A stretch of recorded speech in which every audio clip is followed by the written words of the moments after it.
una de las cosas que más me impactaron en medicina, la soledad que tenían los ancianos. Y en realidad vi que los niños siempre están acompañados. Una arritmia simplemente es que el corazón no va al ritmo que le toca o que va irregular. Claro, una muerte súbita lo definimos como alguien que ha fallecido de forma inesperada y estaba bien una hora antes de que pasara todo esto. En España, de hecho, hay 35.000 muertes súbitas al año, que es una barbaridad, y la causa principal en todas estas suele ser el infarto. ¿Hay manera de prevenir la muerte súbita? Antonio Puerta nos dejó en 2007 tras desplomarse en un partido frente al Getafe. Aunque parecía recuperarse, fue ingresado en la UCI, donde fallecía días después. Antonio Puerta, ¿no? La imagen es algo que yo creo que todos tenemos en mente. Es algo en que he tenido la oportunidad de hablar, por ejemplo, con Sergio Ramos, ¿no? Que eran súper amigos. Lo que fue un antes y un después, ¿no? Dani Jarque. Si la madre come mal, el feto ya empieza a desarrollar todos los mecanismos que van a llevar a la cardiopatía isquémica, al infarto de mayores. Y por tanto, con una dosis de un fármaco que lleva muchos años y muchas horas de estudio e investigación detrás, podemos corregir esto, ¿no?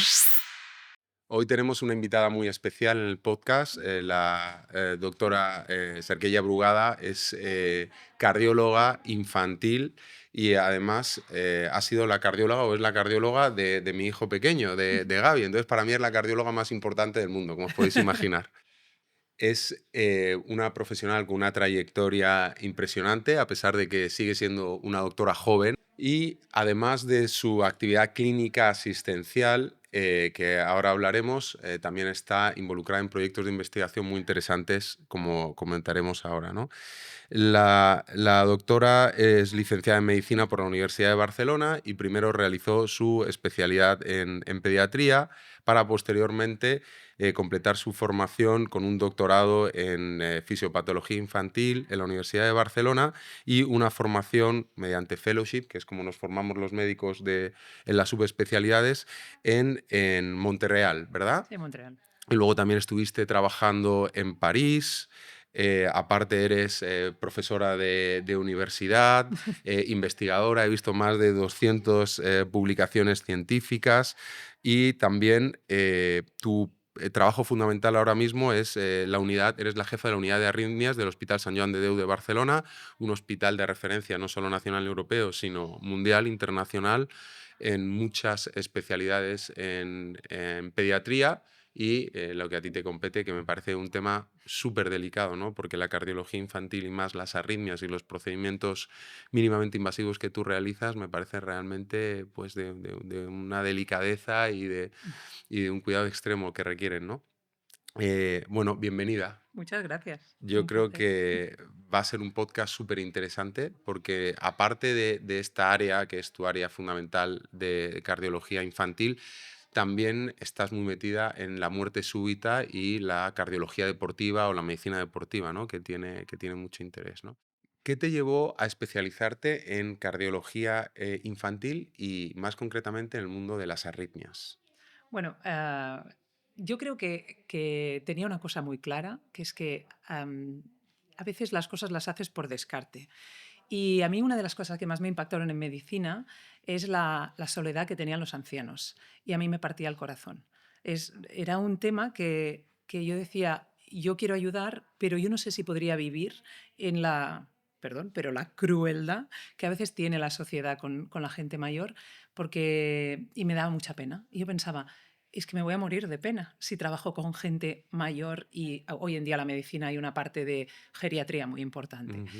Y, y en realidad vi que los niños siempre están acompañados, excepto algunos casos Ujú. donde, bueno, son Sí. casos extremos, pero en realidad los niños siempre tienen alguien que les quiere, que les cuida.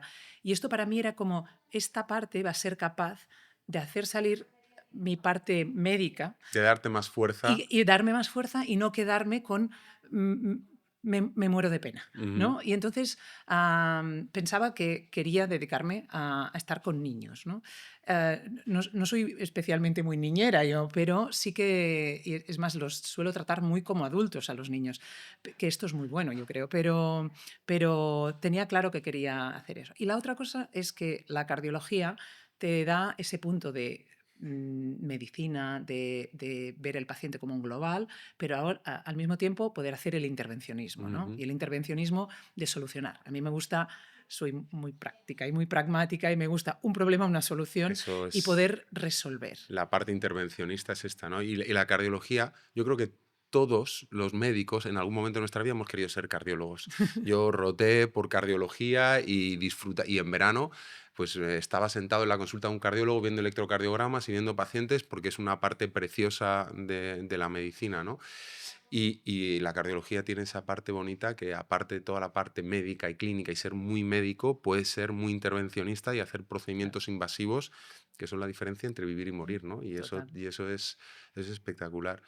Eh, para quien no lo sepa, explícanos qué es una arritmia. Bueno, las arritmias, la gente lo conocemos de, uy, ha tenido una arritmia. Una arritmia simplemente es que el corazón no va al ritmo que le toca. Puede ir más rápido, y a esto le llamamos una taquicardia, o más lento, que le llamamos una bradicardia. O que va irregular. Entonces, dependerá del por qué vas más rápido, por qué vas más lento o irregular, tenemos que ir a buscar el por qué y cómo tratarlo. Cuando va muy lento, demasiado lento, es cuando tenemos que poner los marcapasos que nos van a dar los latidos que nos faltan. Cuando va muy rápido, a veces es simplemente porque hay un pequeño cortocircuito que empieza el corazón a latir más rápido o porque el propio corazón pierde el ritmo y entra en lo que llamamos taquicardia ventricular o fibrilación ventricular, que es una situación caótica donde el corazón va tan rápido que no ejerce el latido, por tanto no sale sangre, y esto es una situación que tiene que durar muy poquito tiempo porque si no, no llega sangre al cerebro y no llega sangre al propio corazón, perdemos el conocimiento, se provoca lo que llamamos el síncope y si no se soluciona puede llegar a la muerte súbita, ¿no? Y estas arritmias son una de las causas de esas muertes súbitas, ¿no? De las que hablamos, que una muerte súbita, explícanos también qué es una muerte súbita. Claro, una muerte súbita lo definimos como a alguien que ha fallecido de forma inesperada y estaba bien una hora antes de que pasara todo esto. A veces son presenciadas, ¿no? Alguien que cae y estamos a su lado, y a veces simplemente se ha encontrado una persona en su casa y cuando ha llegado la esposa a casa se lo ha encontrado tirado en el comedor, ¿no? Entonces aquí es cuando empieza todo un proceso de saber qué es lo que ha pasado. La muerte súbita puede ser por muchas causas, puede haber sido una hemorragia cerebral, puede haber sido bueno, pues, Sí. otras causas, pero en general suele ser de causa cardiológica.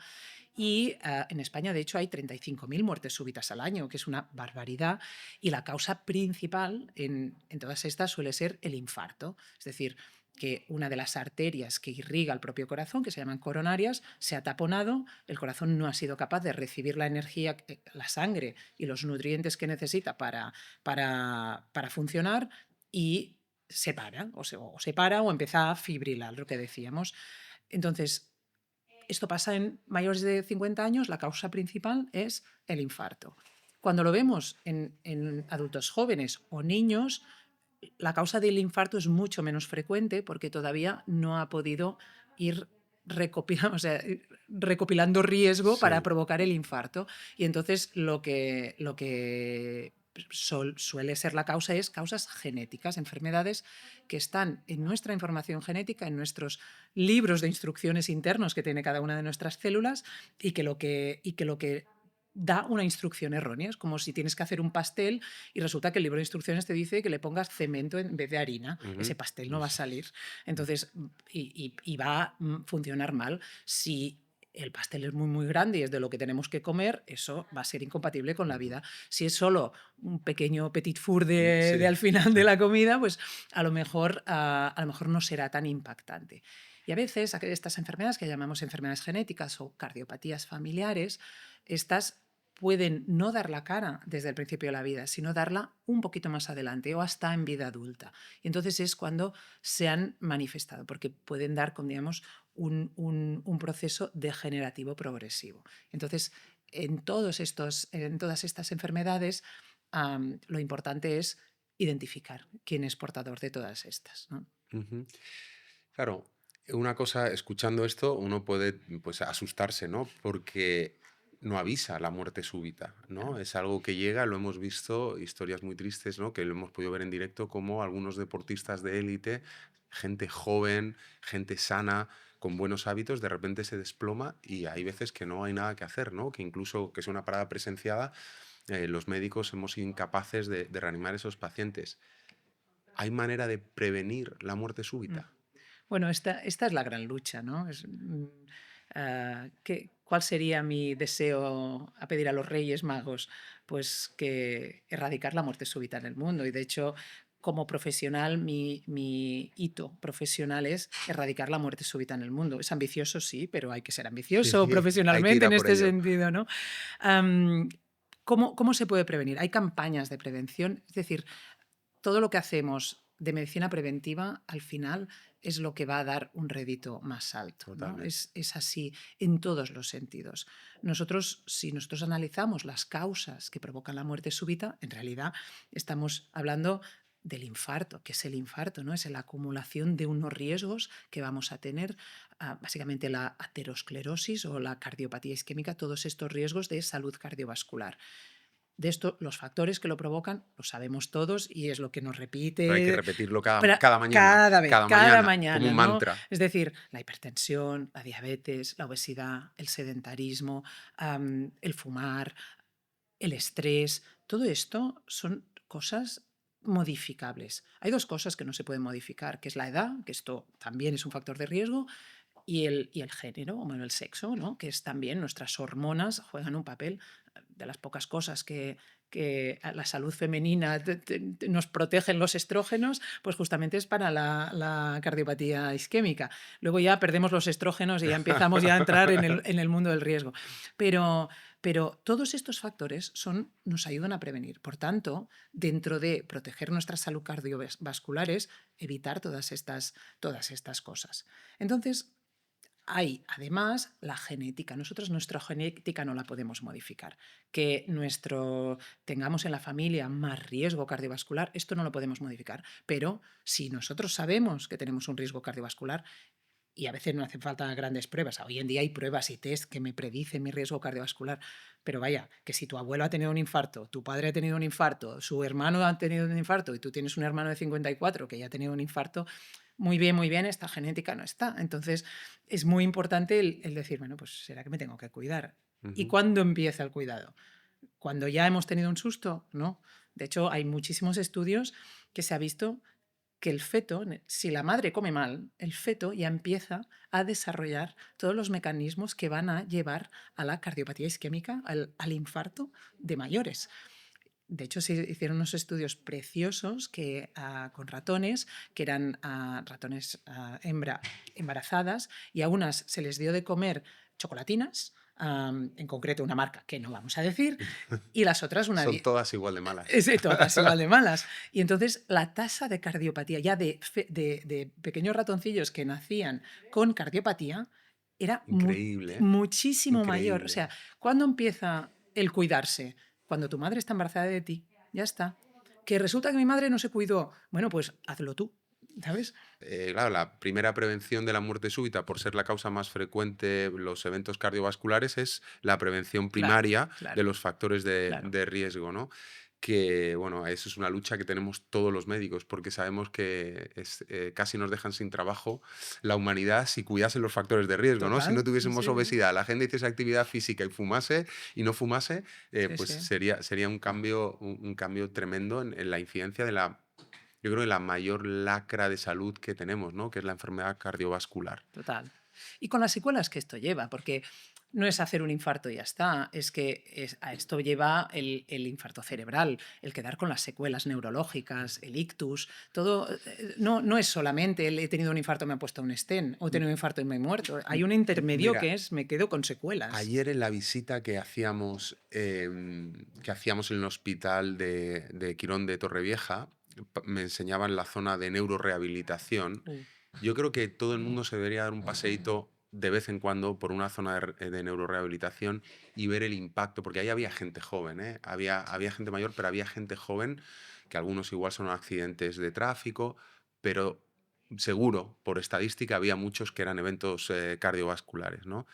sí. Y realmente es tremendo, ¿no? Porque a veces no es solo que si te mueres o no te mueres, es Claro. qué ocurre con tu vida después de un evento de estos. Yo creo que a veces los médicos podemos parecer pesados en el no fumes, el cuídate, porque la gente sabe que puede pasar, pero es que nosotros lo vemos. Y Sí. cuando todos los días ves el impacto, el sufrimiento y el dolor de los pacientes y de las familias por unos malos hábitos, dices, ¿cómo la Claro. gente puede seguir no cuidándose, ¿no? Con el sufrimiento que sabes que va a venir seguro, Seguro, seguro, porque va a venir seguro. seguro, ¿no? Sí, sí, sí. Y entonces esta prevención, yo creo que siempre en este podcast, a quien venga, que siempre es gente de nuestro ámbito de la salud, el otro día tuvimos al doctor Simon Schwartz, un inmunólogo y especialista de bioquímica del Hospital de Vall-d'Hebron, y siempre aprovechamos para recalcar esto, ¿no? La importancia de cuidarnos, ¿no? Porque Mm, no hay nada más importante que cuidar que nuestra salud, total. porque esto sí que es irreemplazable, ¿no? Mm, Pero luego hay otro tipo de muerte súbita claro. en la cual no hay factores de riesgo modificables, ¿no? Mm, Porque venimos como con problemas de fábrica claro. y cómo se puede hacer un diagnóstico precoz de esto. Mm, Y la siguiente pregunta, si se puede hacer un diagnóstico precoz, eh, ¿tiene sentido hacer algún tipo de screening poblacional como lo hacemos en otras ujú, enfermedades como el cáncer de mama o el cáncer de claro. colon? Esto es muy importante porque a todos nos impacta la idea no sé, de Antonio Puerta, ¿no? La imagen Buah, es sí. algo que yo creo que todos tenemos Ujú. en mente y de hecho, bueno, dedicándome a la muerte súbita, es algo en que he tenido la oportunidad de hablar, por ejemplo, con Sergio Ramos, ¿no? Que eran súper amigos y lo que fue un antes y un después, ¿no? O con Dani Jarque, hablándolo pues con su Mm, entorno, el impacto que genera, porque es que lo hemos vivido, porque no mm, es eso que es un jugador de fútbol americano que lo tenemos lejos, es gente que nosotros hemos crecido con ujú. estas figuras Sí. y de repente dices, "Jo, ¿cómo puede ser? ¿No? Mm, ¿Cómo hemos llegado hasta aquí?". Bueno, pues entonces hay otra parte que es cuando decíamos la gente joven que sin factores de riesgo tiene eventos, ¿no? Y tiene enfermedades. Estos suelen ser enfermedades genéticas que uno es portador y no es consciente que es portador, pues o porque se desconocía la enfermedad, ¿no? Como pasó en alguno de estos casos, o porque simplemente no se ha detectado. Y entonces, ¿qué es importante aquí? Tener muy claro unos signos de alerta, unas banderitas rojas, que es la que nos llevará a pensar que algo está pasando. Por supuesto, las pérdidas de conocimiento inexplicadas. La otra es, hace calor, me he levantado de golpe sí. y me he No todo mareado. el mundo que tiene un síncope es... Exactamente, y es muy importante. Pero estoy corriendo y estaba corriendo solo y de repente me he despertado al cabo de un rato tumbado en el suelo, no sé qué me ha pasado. Esto es una bandera roja. Esto aquí hay que hacer algo de inmediato e ir a buscar la causa. Hay que ser persistente, perseverante en buscar la causa. Y si no la encuentras, hay que buscar más. ¿Por qué? Porque la siguiente vez puede ser una situación más grave. Entonces, ¿qué campañas hay para descubrir todo esto? Bueno, de entrada, el screening que hacemos en las embarazadas para ver si el bebé está bien, entre otras cosas, busca malformaciones. Es decir, que en realidad ya hay una serie de campañas establecidas de prevención. En algunos países, cuando los bebés nacen, se les hace un electrocardiograma de forma sistemática. En Japón lo hacen. En el norte de Italia también. Y con esto puedes detectar algunas enfermedades en fase muy precoz. Algunas otras enfermedades somos portadores y no dan la cara y no son detectables hasta un poquito más adelante. Por eso, porque tengas un electrocardiograma de recién nacido normal no quiere decir que no puedas tener, Ujú. pero hay que buscar el equilibrio de cuándo se hace una acción preventiva de detección, de screening global para no sobrepasarte y al mismo tiempo que sea de alta ¿Tú rentabilidad, ¿no? serías partidaria, por ejemplo, de establecer un screening poblacional al neonato, un electrocardiograma? ¿Crees que es Bueno, necesario? esto es la gran pregunta. De hecho, nosotros ganamos una beca Marató, una de las becas de investigación más importantes que hay en España, en este sentido, además de donaciones de la población general, ¿no? Que son las becas Marató de TV3, justamente para hacer esto, un screening poblacional de neonatos con electrocardiograma. todo lo que encontramos, de hecho lo tenemos publicado, es increíble ¿y por qué no lo hacemos? ¿No? Eh, Coste casi cero, ¿no? ca- Las coste- pegatinas. las pegatinas y la interpretación. Bueno, claro, el Este es el profesional, ese hándicap. es, claro. Este es el hándicap.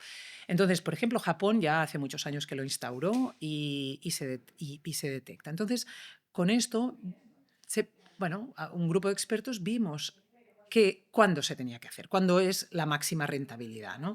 Y me encantaría que se hiciera de A todos. neonatos de forma sistemática. Se hace otra cosa, que es pulsioxímetro a todos los recién nacidos. Con esto vemos si hay malformaciones cardíacas de agujeros en el corazón, Sí, para entendernos, sí. pero no acaban ser de la parte eléctrica, esto no lo analizas. Pero bueno, ya es mucho más que no hacer nada, ¿no? Es Ujú, mucho más de lo que se hace en muchos sitios. ujú. Y ahora, por ejemplo, en Cataluña se ha establecido que a los 10 años todos los niños tienen un electro. ¿Vale? Qué bueno. 10 años es una edad, a mí no me acaba de gustar porque hay enfermedades, o sea, hay algunas que se manifiestan mucho antes que ya llegas tarde para diagnosticarlas y algunas otras que la pubertad todavía no ha dado caña allí como para que las puedas detectar tan fácilmente, ¿no? Entonces, esto es muy interesante, porque claro, una cosa es lo que se imponga a nivel poblacional o lo que ofrezca el Estado a nivel Ujú. poblacional, pero tú a un padre, ¿qué le aconsejarías para su hijo? ¿En qué momentos hacer estos chequeos? Al nacer, a los 5, a los 6, a los 10, a los 15. ¿Qué momentos crees tú que no está de más que esa revisión del niño sano incluya un electrocardiograma? Claro. Y yo te diría, ¿qué hago yo con mis hijas, no? Al Exacto. final, pues es verdad que es la accesibilidad y que las campañas de predicción de riesgo o de prevención tiene que haber un balance en De eficiencia. costo-efectividad que es muy importante.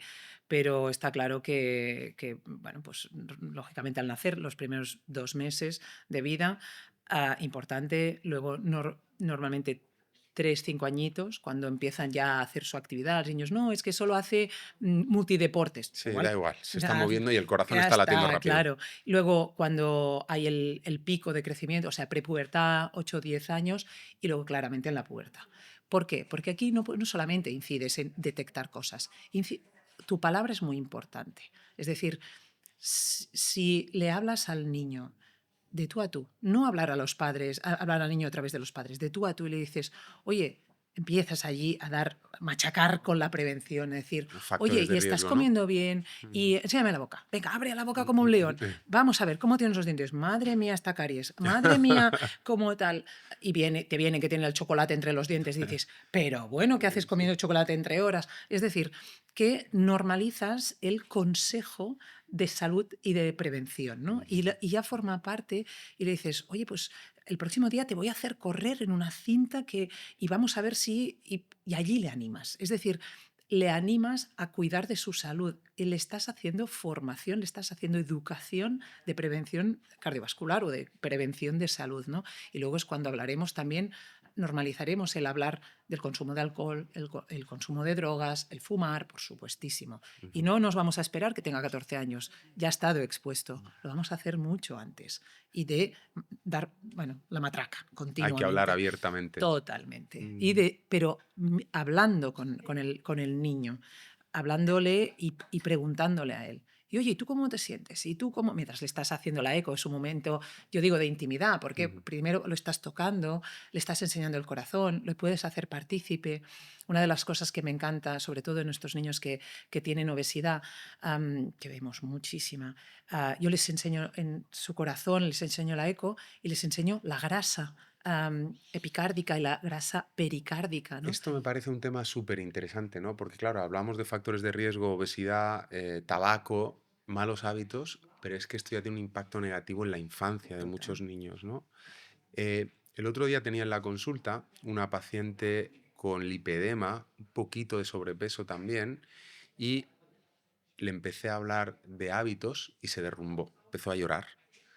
Y pues bueno, le dimos un pañuelo, dejé que echase lo que tenía que echar, cogió aire y me contó que tenía una hija de 21 años que había sufrido o estaba viviendo una anorexia, ahora recuperándose mejor, y que había sido muy duro todo este proceso, digo porque tiene mucho que ver con el tema de la obesidad, los hábitos y la comida, Y ella, hay un momento me hace un comentario en el que veo que siente algo de culpabilidad porque dice, igual yo no he comido bien, no le he dado un buen ejemplo. Le dije que, bueno, que se quitase esa carga de encima, que si es que realmente no había hecho algo mal, no había hecho algo bien, era por desconocimiento, entonces tenía Sí, que automáticamente quitarse esa carga, porque se notaba que era una madre que quería a su hija y yo también cometeré errores en la educación de mis hijos y cuando los cometes de claro. manera inconsciente no te puedes Mm. culpabilizar, ¿no? Y claro, yo le hablaba a ella, le decía, mira, hablando, ella utilizaba el concepto dieta y a mí la palabra dieta, aunque no es nada restrictivo, en la mente de la gente dieta suena a restricción. Y yo le digo, utiliza más nutrición, utiliza mi nutrición, una nutrición saludable, porque me parece que la palabra dieta tiene estas connotaciones, ¿no? Entonces, los trastornos de la conducta alimenticia son un problema serio Muy en serio. niños, no en adolescentes, No, no. en niños. Hay niños con anorexia, hay niños con trastorno por atracón, hay niños que ya tienen una relación no saludable con la comida, ¿no? Entonces, me parece un tema muy delicado. ¿Cómo plantearle a un niño que Mm. tiene que comer bien? ¿Cómo explicarle a un niño que las chucherías, el chocolate y todos estos alimentos ricos en azúcares y procesados tienen un impacto tan negativo y tan malo en su vida sin que el niño en su cabeza empiece a desarrollar una animadversión, una adversión muy fuerte contra la comida y acabemos desarrollando una sensación de culpa Mm. con la comida, ¿no? A mí me parece, ostras, un terreno súper delicado, ¿no? ¿Cómo, Es, cómo afrontas tú esto? es muy difícil porque aquí hay un tema social. Primero, porque irte al mercado a comprar verduras suele ser bastante más caro que irte a comprar una hamburguesa en una cadena de comida rápida, ¿no? Para no poner nombres. Ujú. Am, entonces, qué difícil es, ¿no? Buah. Porque claro, la manzana viene sola. Mm, El otro viene con un menú infantil con muchos colorinchis y en un sitio mm, donde hay toboganes. eh, Entonces, claro, esto ya es una relación, es perro de Pavlov, ¿no? Es mm, una relación que ya es patológica, pero es un concepto familiar, es una educación familiar. No sirve de nada que hagamos un plan de atacar una obesidad infantil cuando ves que hay una obesidad de los padres y que si te portas bien, saliendo de aquí nos vamos a tomar esa hamburguesa en ese sitio chulo, en vez de decir, nos vamos al parque a saltar y nos ujú. vamos, es decir, que el premio es en realidad una agresión física, ¿no? Porque el premio de portarse bien en la consulta de cardiología es que luego te llevaré a comer esto que es fatal para ti, ¿no? Pero no lo venden como es fatal, es un premio. Ya. Entonces, claro, esto es La una... educación empieza arriba. Claro. Y entonces, ¿de qué me va a servir? A veces cuando les explico y estamos allí, es muy importante, lo de que visualicen la grasa pericárdica, vean que ese corazón, estás poniéndole una chaqueta de plumas en agosto a tu corazón. Esto es lo Mm, que es esa compresión que tiene el corazón de toda la grasa visceral que esté allí, que no puede como relajarse. Y tú le explicas, ¿no? Le dices, oye, el próximo día que te vea, vamos a mirar si se ha reducido un poco. O sea, participa en este diagnóstico, en mejorar también desde dentro y que lo estás visualizando. Yo creo que visualizar es muy importante. Y entonces, cuando lo explicas a las familias y luego dicen, bueno, pues ya sabes, esta noche verdura y pescado hervido. como si fuese un castigo. El castigo. Como si fuese un Para ti, o sea, castigo. solo para ti. ¿Y el resto qué haremos? ¿Pizza? Es que me parece tan... ¿Qué dices? No, no, no, perdona, no lo has entendido, porque normalmente esto viene acompañado con una obesidad de los padres, ¿no? Dices, no, no hemos... O sea, aquí hay un problema de fondo, no sirve de nada Ujú. ahora con los nuevos fármacos para la diabetes que nos sirven también para la obesidad, estamos Y está iniciando en publicado en niños. New England el uso para niños Sí, de sí, ese sí, malnutrido.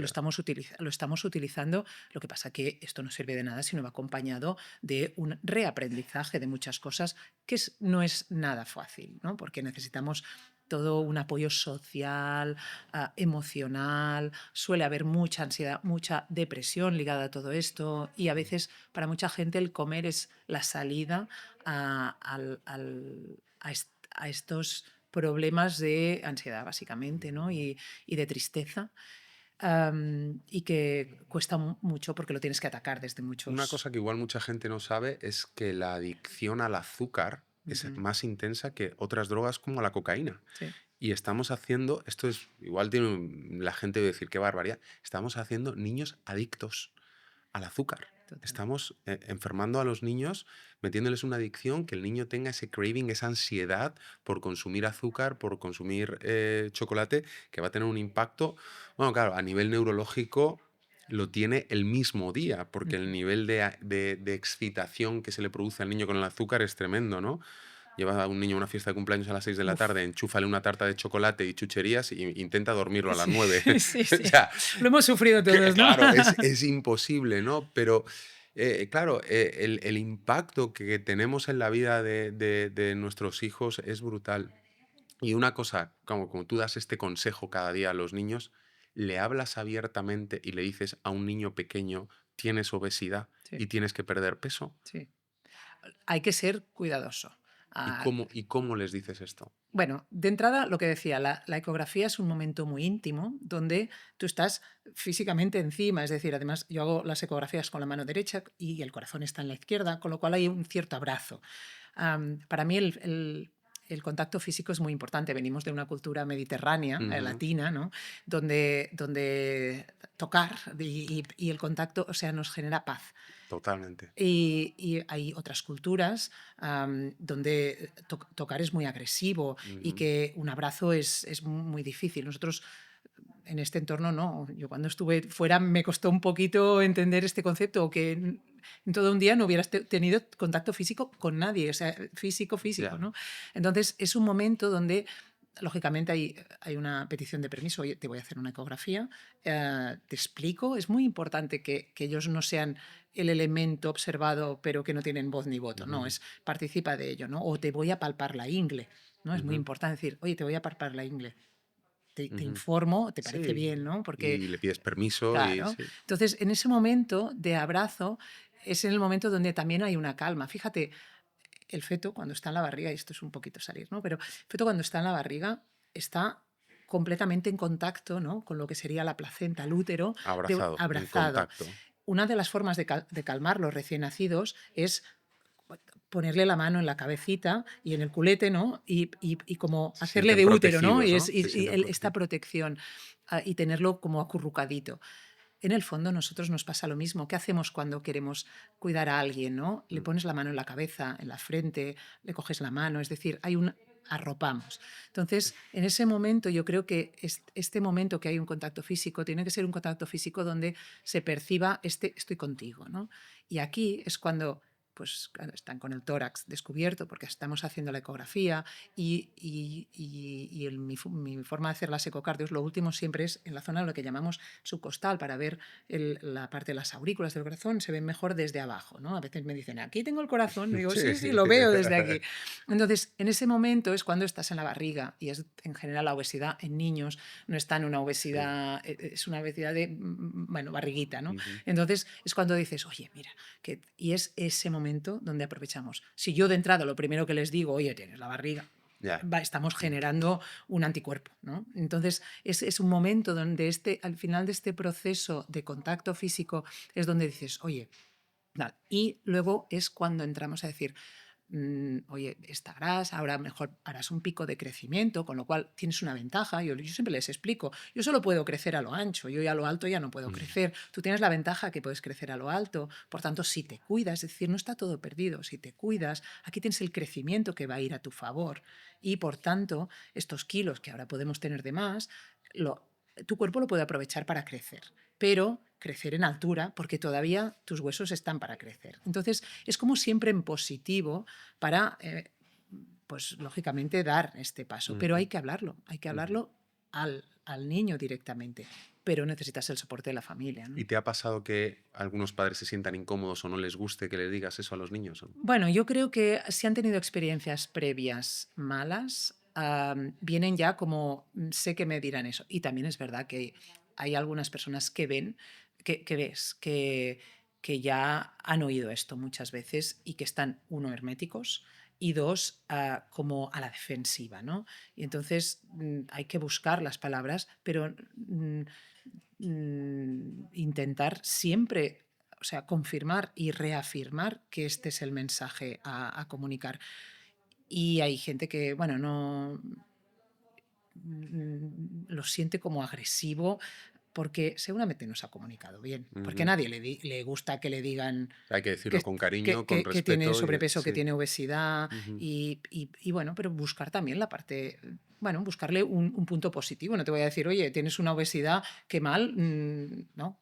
Además, nosotros tenemos una ventaja en la lucha contra la obesidad, ¿no? Esta mañana leía, se ha publicado, imagino que conoces los estudios Predimed de la Corte SUN de la Universidad de Navarra, del doctor Miguel Ángel Martínez, donde se sigue demostrando cómo la dieta mediterránea es el mejor patrón nutricional que podemos tener desde todos los puntos de vista de salud, y publicaban cómo la dieta mediterránea, en este estudio Predimed Plus, dieta mediterránea con una leve restricción calórica, curaba a muchísimos pacientes de diabetes, disminuía el riesgo cardiovascular. Entonces, concretamente, donde vivimos nosotros es todavía más fácil comer bien porque tenemos accesos a verduras, pescados, legumbres, hortalizas a un precio razonable, Sí. ¿no? Porque comer bien en Estados Unidos es Uf, carísimo, uf, pero comer bien aquí, o sea, las lentejas son baratas, sí. las verduras son baratas, y el problema yo creo que es la educación de los padres, ¿no? Mm, Porque al final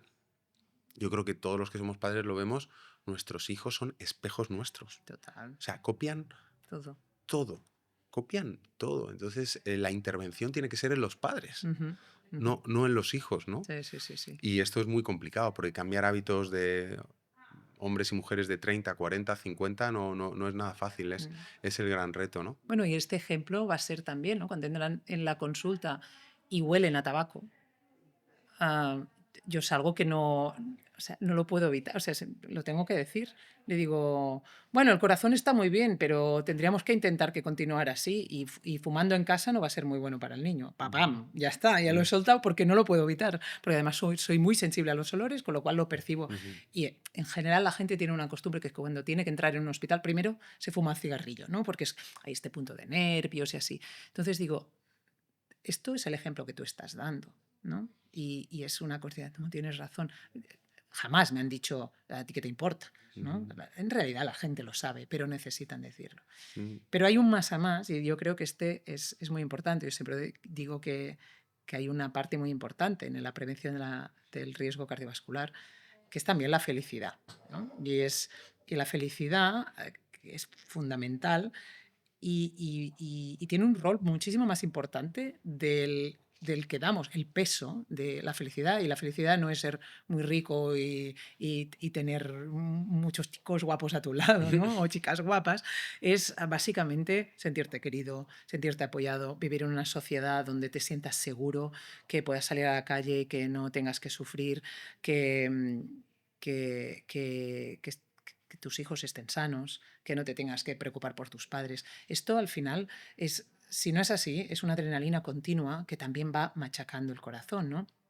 Y, y le tenemos que también dar valor en buscarlo, pero también en reconocerlo cuando lo tenemos. Es decir, mm, este momento de reflexión, de decir, de agradecimiento, ¿no? Cuando en muchas culturas o en muchas religiones, ese momento de donde se agradece antes de comer, ¿no? En realidad es reconocer esos puntos que tienes buenos, porque si siempre nos enfocamos en los malos, también vamos a ujú. estar como solo, ostras, parece como una lucha continua. Espérate un momento, pero voy a reconocer lo Fomentemos bueno. lo bueno, ¿no? Fomentemos lo bueno en todo. Es decir, en que tengo comida, en que me quieren, que tengo un techo y tal, pero que estoy haciendo, que he perdido peso, que estoy comiendo bien, que todos estos retos en positivo, que son al final, según vas a ver el vaso medio Ujú, lleno o medio vacío. totalmente. Y entonces esto son microdosis de felicidad, microdosis de vitaminas para tu corazón y para tu salud en general, pero también de reconocerlo. Es decir, somos un país que tendemos a la queja continua. Bueno, yo creo que todo el mundo tiende a la queja continua, pero en el Algunos más que otros. sí, sí, sí, por supuesto. Pero que somos un país donde podemos salir a la calle a las 3 de la mañana y no pasa nada en En general, y no te general, vas a sí. meter en según qué Sí, sitios. sí. Esto es un privilegio. Mm, Tenemos un país donde tenemos una sanidad que nos avala, la tenemos que cuidar porque mm, vamos, pero esto es una paz. Imagínate que tú tuvieras una enfermedad y encima tuvieras que pensar si vas a poder pagar estos tratamientos o estas pastillas diariamente. Esto es un estrés añadido. De hecho, se ha visto en pacientes oncológicos que si están mejor psicológicamente, van mejor, ¿no? Y se han estudiado en pacientes oncológicos porque se ha hecho de forma sistemática.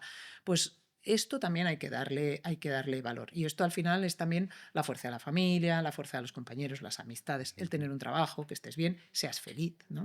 Y que te quieras a ti mismo. Entonces la salud, yo pienso que la salud mental es fundamental para estar bien. Si tú estás bien, vas a comer mejor, te vas a cuidar más, te vas a querer más y, por tanto, nosotros cuando hablamos de salud cardiovascular, también tenemos que decirle, oye, y esto en positivo, los hemos hecho bien, mira dónde hemos llegado. Es decir, hay que hacer un engagement, ¿no? Lo Sí, tienes poner que... el foco en lo positivo, ¿no? Claro, Yo cuando era estudiante me dieron una vez un consejo que lo tengo ahí, que es que todos tenemos luces y sombras, ¿no? Cosas buenas y cosas malas. Me dice, es más interesante enfocarnos en mejorar todavía más lo bueno claro, que en intentar mejorar lo malo. Porque si tu foco es todos los días y se te da mal, ponen un ejemplo tonto, las matemáticas, y te empeñas en ser matemático y mejorar en matemáticas y te olvidas de que tienes una mente creativa capaz de claro, escribir novelas maravillosas, pues estamos perdiendo un escritor increíble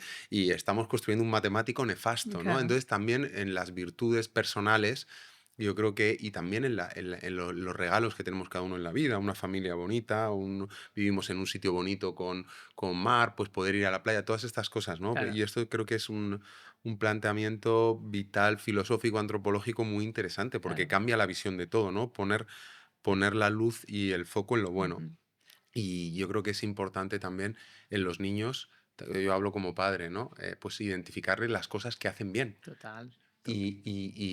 y no hablarle de lo que hacen mal, ¿no? No Mm, sé, o sea, poner el acento en lo bueno que hacen y se van olvidando de lo malo. mm, En vez de hablarle de lo malo que son las chocolatinas, hablarle de lo fuerte que te vas a poner si comes pollo y si comes verdura y si las patatas asadas te ponen más fuerte que las patatas fritas. sí. Mi hijo cada vez que va a comer, papi, con esto me voy a poner fuerte, voy a estar sano. Sí, entonces ya no está pensando si esto va a ser malo, sino está buscando ¿Qué es qué es base? lo que va a ser bueno. Ujú, Y eso es un cambio claro, en la visión, ¿no? Y también claro, vital, ¿no? Porque vives con optimismo y buscando lo claro. bueno, no huyendo de lo malo, sino Mm, buscando lo bueno. Ahora hablábamos, porque claro, hemos estado hablando hasta aquí de cosas que nosotros podemos, factores de riesgo modificables, ujú, pero hay factores de riesgo no modificables, ¿no? Hay gente que tenemos o que tienen la mala suerte de nacer con una alteración genética que comporta un mayor riesgo de tener una muerte súbita, ¿no? ujú.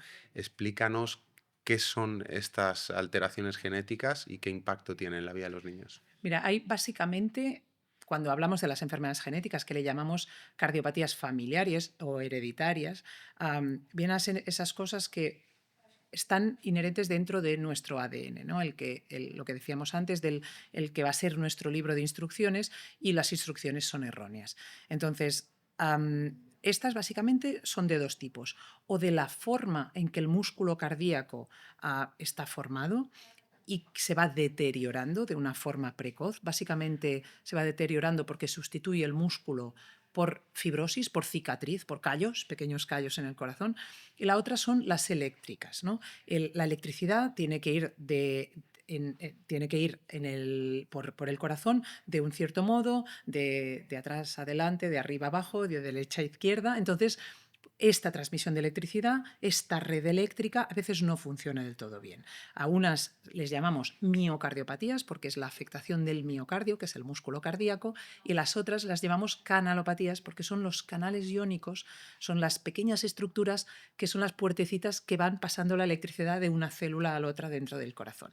Entonces, unas y otras se detectan distinto, se manifiestan distinto y se pueden manifestar a cualquier edad. Normalmente, las miocardiopatías vas acumulando, digamos, esta cicatriz. Es decir, tú eres portador de una enfermedad que te hace una miocardiopatía, pero digamos que normalmente no se suele ver en primera infancia porque necesitas tiempo para ir acumulando este defecto. Y mientras va creciendo el corazón es cuando se pone de manifiesto que este corazón está enfermo. Y eso dependerá también un poco de la intensidad, de la expresividad de esos genes. Y habrá Exactamente. niños que debuten con sintomatología antes y otros mucho más tarde, incluso en adultos jóvenes, Claro. no directamente en la infancia, ¿no? Claro, y esto es el gran reto, ¿no? Poderlo diagnosticar antes, porque a veces, tanto en una forma las miocardiopatías como en las canalopatías, a veces la primera manifestación puede ser una muerte súbita, con lo cual hay que detectarlo antes que esto ocurra. Entonces, con las miocardiopatías lo vemos en general haciendo ecografías, porque vemos que el corazón no acaba de ir bien. El electrocardiograma nos ayuda también, porque vemos el electrocardiograma, es el dibujito de cómo pasa la electricidad por nuestro corazón. Entonces, si no pasa del todo bien, porque el corazón no es mucho más duro o mucho más musculado o mucho más finito, vemos que la electricidad también se mueve distinto. Por tanto, el dibujo del electrocardiograma va a cambiar, ¿no? Las curvas que vemos, las puntas y las ondas que vemos van a ser distintas. Entonces, a las canalopatías, a diferencia, la ecografía suele ser normal. De hecho, pacientes que han fallecido de una muerte súbita y tenían una canalopatía, la autopsia es absolutamente normal, el corazón es absolutamente normal. Entonces, a estos normalmente se puede detectar con electrocardiograma y a veces no solamente con electro, sino que necesitas como forzar el corazón, porque sabemos que en ambas enfermedades, en ambos grupos de enfermedades, a veces en reposo todo está bien, pero solo cuando haces ejercicio es cuando pones de manifiesto, desenmascaras esta enfermedad. Entonces a veces puede ser un poco difícil, un poco necesitas truquitos para cómo desenmascarar y poner de manifiesto estas enfermedades. Por eso, en campañas de detectar estas enfermedades precozmente, se incluye una prueba de esfuerzo. Por ejemplo, el correr. ¿No? Te hago correr porque aquí la adrenalina vemos que tiene un papel importante, pero la adrenalina aguda, ¿no? Este estrés continuo de que a lo mejor pierdo el trabajo, no. Es el momento de que alguien se ha saltado un stop y casi me atropella, ¿no? Esta punto de adrenalina más emoción. Por eso hay gente que puede tener eventos cardiovasculares o arritmias y muertes en un disgusto, en un Total. susto, con el estrés, ¿no? Por el pico de adrenalina. Claro, porque se producen una serie de mecanismos de tengo mucha adrenalina, tengo mucha demanda, porque le exijo mucho, pero al mismo tiempo se ha cerrado todo. Entonces, es como necesito más agua y el grifo ahora solo entra un chorrito, pues mal. Entonces, todas estas enfermedades, algunas de ellas sí o sí se van a manifestar, otras voy a ser portador toda mi vida y nunca me van a dar la cara, pero lo puedo transmitir a mis hijos. De aquí que los screenings familiares, es decir, que haya habido una muerte súbita en tu familia, hacemos lo que llamamos el árbol genealógico, que estudiamos, o sea, preguntamos, ¿tu abuelo cuántos hermanos tenía y de estos cuántos tíos y tal? Y entonces aquí salen historias truculentas de familias gigantes, ¿no? Y con esto nos hacemos una idea y preguntamos, ¿hay alguien que murió joven? ¿Hay alguien que murió en circunstancias raras? ¿Hay alguien que tuvo un accidente que nadie se explicó? Porque a veces lo podemos tener mientras conducimos Sí. y no, ha sido un accidente de coche, ya, pero era una recta. Iba solo, ¿no? Ya, ¿Qué ha pasado? ya. ¿No? Entonces hay que hacer un puntito de Sherlock Holmes, ¿no? Ir a buscar, ir a sacar toda la información, ser muy escrupuloso en cuando hacemos estas historias clínicas para que no se nos escape nada, ¿no?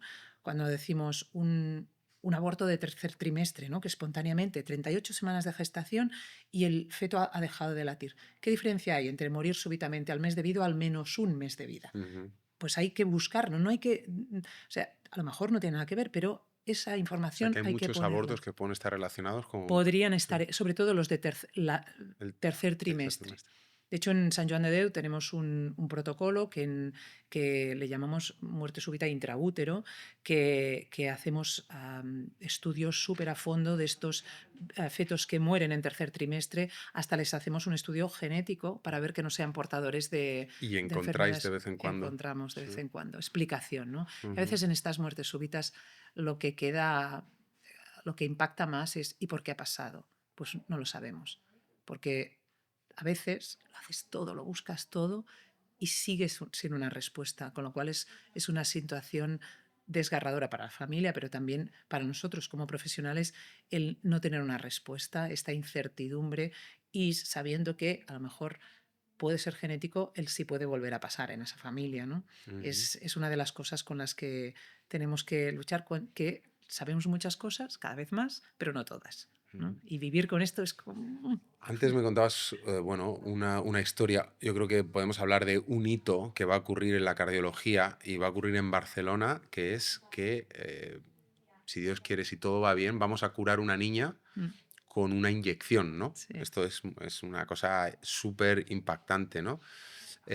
A través de la terapia génica, ¿no? Entonces, cuéntanos qué es la terapia génica, cómo se puede utilizar en cardiología y qué impacto va a tener en la vida de esta niña. Bueno, de hecho, si estas enfermedades se provocan es porque hay errores en la Ujú, información genética y hace que no se produzca por ejemplo, en este caso, pues una proteína en concreto y hace que el corazón sea muchísimo más duro, no, no se pueda relajar. Este corazón puede latir, pero en el momento que se tiene que relajar para captar más sangre y prepararse para el siguiente latido, se queda rígido y, no, ujú, y por tanto no va bien.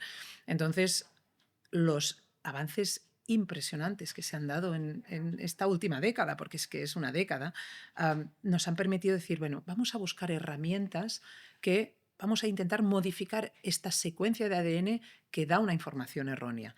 Vamos a intentar modificarlo para que sea capaz este corazón de hacer esta parte que no está haciendo correctamente.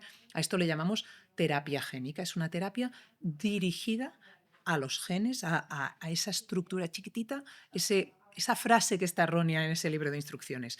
Y le vamos a decir, no, no, es que esto no es así.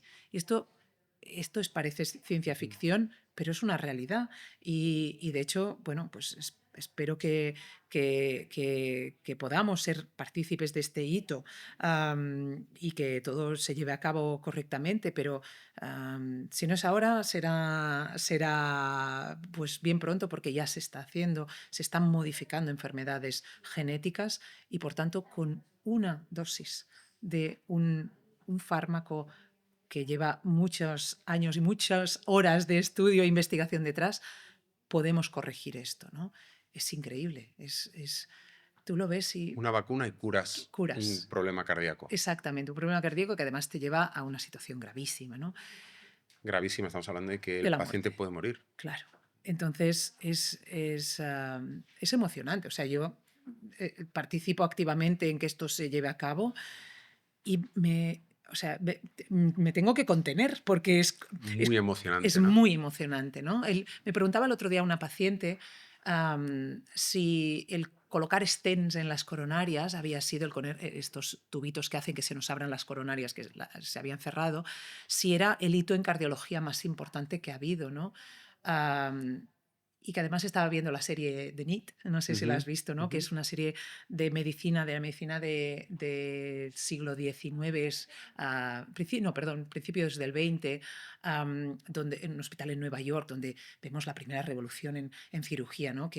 Y que utilizaban fármacos, y dices, madre mía. Y Ujú. cuando lo ves y piensas cómo han cambiado las cosas, y yo no sé qué salto es el más significativo, ¿no?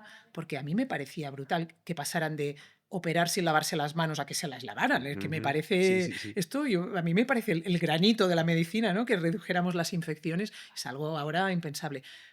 Pero ¿es este el que vivimos, el gran salto a la medicina? No lo sé, porque no sé qué habrá a futuras, pero es muy importante. Ujú, Y estamos aquí, lo estamos viviendo, Carlos. ujú. Estamos siendo espectadores, pero también actores de todo esto. Y, y, de hecho, ayer tuve varias reuniones al respecto. Esta noche me he despertado 3 veces De la de emoción. la emoción, y pensaba, voy a estar hecha polvo esta mañana, ¿no? Ujú, Pero es la emoción de decir, es que estamos aquí. Y si no soy yo que lo hago, será otra persona, me da igual. ujú. Pero estamos aquí, es una realidad que estamos viviendo y, es motivador, es cautivador, Es apasionante, ¿no? apasionante. Y es esa pasión necesaria la que necesitamos para seguir avanzando, ¿no? Total. Bueno, esto es muy interesante porque, claro, cómo cambian las cosas en medicina y lo que exige que tengamos la mente abierta, ¿no? El otro día oí hablar a los anestesistas. Había una pregunta típica en cardiología en el MIR que te decían: cuál de los siguientes fármacos no aumentan la supervivencia en pacientes con insuficiencia cardíaca, tal. Y bueno, te ponían ahí y la trampa era que la digoxina mejoraba la sintomatología, pero no la supervivencia, y el beta bloqueante, que si no te lo habías estudiado, dices, frenar el corazón no va a mejorar, y el beta bloqueante sí era un fármaco que aumentaba la supervivencia también después del infarto. Esto ahora se ha reconocido que es contraproducente. Claro, Y algo que era un dogma y que luego ahora muchos cardiólogos dicen, no, a mí nunca me gustaron, pero todos lo claro, aceptaban claro, y lo prescribían, ¿no? Entonces hay que tener la mente abierta para aceptar claro, que los cirujanos que operaban sin lavarse las manos no dejaban de lavarse las manos por vagos, sino porque pensaban que no había diferencia claro. y no lo estaban haciendo bien, pero no lo estaban haciendo bien de manera consciente, sino porque no había el conocimiento Mm. suficiente, ¿no? Y esto a veces los médicos lo entendemos, que las cosas cambian y es lo que hay, estábamos equivocados, no pasa nada, ahora estamos un poco menos equivocados, pero la población a veces lo castiga, ¿no? Por falta de Sí. conocimiento, no entiende por qué no lo sabíamos antes, ¿no? Mm. Pero es que esto es la medicina, las cosas cambian, evolucionan y lo que hoy es verdad, igual dentro de unos meses es completamente falso y las cosas cambian, ¿no? De hecho, yo yo podría decir que tengo dos grandes maestros o tres grandes maestros que me han impactado en mi vida. Uno es Josep Brugada, por supuesto. Mm. Es un honor haberme formado con él. Que de vez en cuando tenemos la suerte de verle pasear por los pasillos, Exacto, porque hace procedimientos aquí en este aquí, hospital. sí, sí, sí. Y tengo la suerte, además de haberlo sufrido como maestro, sufrido en el buen sentido, Sí, pero además con la proximidad de ser mi tío, con lo cual la exigencia es mucho más presión alta. añadida. Sí, sí, sí, sin lugar a dudas, ¿eh? No, no es ninguna Sí, ventaja, vamos a decir. Pero sí que es verdad que aprender no solo medicina, sino del reto y de ser perseverante. Es buscarlo, buscarlo, buscarlo y trabajador y yo creo que son estas cosas. yo te voy a contar una anécdota, claro que yo lo conozco porque lo estudié y estudié su síndrome y tenía que ver los electros del síndrome de Brugada y eran, además, los cardiólogos de donde yo estudié en la Universidad de Navarra se formaban también en el clinic y hacían estancias allí, entonces le tenían mucho respeto y se estudiaba con especial detalle el síndrome de Brugada. Y luego yo me fui a trabajar a Valencia y un día estaba en la UCI del Hospital de Manises en Valencia y de repente miro así y digo, joder, al fondo de la UCI, digo, este es el doctor Brugada. Fui a saludarle, sentí la emoción como un chaval cuando ve a un jugador de Sí, fútbol, porque realmente hay médicos y el doctor sí, Brugada sí. es historia viva de la cardiología mundial que cambia las cosas, ¿no? Y que cuántas vidas habrá salvado el Uf, diagnóstico precoz del síndrome de Brugada. por Cuánta supuesto. gente está viva gracias a que se ha hecho ese diagnóstico precoz de una enfermedad Total. escrita por él, ¿no? No, no. Mm, Y que es un honor, ¿no? Tener personas de aquí que hayan descrito un síndrome tan importante, sobre todo es una de las causas de muerte súbita, am, evitables, ¿no? Si lo diagnosticas como Dios manda y si haces tres cosas básicas y fáciles, ¿no? mm. Y qué impacto tiene, ¿no? Esto y el... Además, he tenido también la suerte de encontrármelo por aquí, después también en Mallorca. Qué hombre, como las grandes personalidades y como los grandes genios, qué cercanía, qué humildad y qué manera de tratar a la gente con tanto cariño, ¿no? Yo tengo un buen amigo que tuvo una FA, me llamó, estaba ingresado en otro hospital aquí y le dije, automáticamente te Vente para traemos acá. para acá y entre el doctor Alvarenga y él le resolvieron el problema con un cariño y con una Sí. cercanía tremenda, ¿no? Pues qué suerte que hayas tenido No, no, este gran claro. maestro. ¿Y cuáles han sido tus otros dos maestros? Bueno, él lo decía porque todos comparten, además de ser trabajadores incansables, adorar la medicina, adorar el trabajo, Y es los pacientes. y los pacientes, es la humildad. El Mm. otro gran maestro es Magdi Yacoub, profesor Magdi Yacoub, es Sir Magdi Yacoub, es un cirujano cardiovascular y con quien tengo la suerte de hacer pues una de las cosas que más me satisfacen en la vida también profesional, que es el trabajo humanitario, ¿no? Y tú sabes, pues viajes a Egipto, que es donde está su fundación, es una fundación donde se da tratamiento cardiovascular gratuito a la población y está en un enclave muy geográficamente estratégico, que es Asuán, que es el sur del país, al lado de la presa de Asuán, pero al lado de Sudán, y se recibe un montón de pacientes de toda la zona para ofrecerles cardiología y tratamiento cardiológico de primer nivel, o sea, nada de de primer nivel, como cualquier otro centro que podríamos encontrar en En Europa, Sant en Joan de Estados. Déu, lo mismo que Lo son... mismo, pero allí y de forma gratuita. Entonces, esto me ha enseñado, o sea, también, ¿no?, el trabajar en otros medios, en otros campos y otras culturas, otras espiritualidades, ¿no?, que también es muy importante entenderlas, pero esta humildad. Y ambos comparten, tanto el doctor Josep Brugada como el profesor Marc Diacup, comparten esta humildad y este reflexionar sobre lo que hacemos hoy puede no ser cierto mañana, ¿no? Y esto para mí ha sido un gran aprendizaje bueno, y esto es también lo tenemos que ser honestos con las familias. Cuando ahora estamos diciendo esta terapia génica que utilizaremos, yo te explico hasta donde sé, te lo he estudiado mucho, todo, me lo he estudiado todo, no hay nada que no haya leído. Pero sí que es verdad que no tengo la bola de cristal de lo que puede pasar en un futuro. Ni de los efectos adversos, ni de los Claro, riesgos. pero es que a lo mejor algo que decíamos hace 10 años y ahora no es tan cierto, pero también hay que decirlo, decir, oye, pues estábamos muy convencidos de eso y ahora no es así. Tú has comentado lo de los betabloqueantes.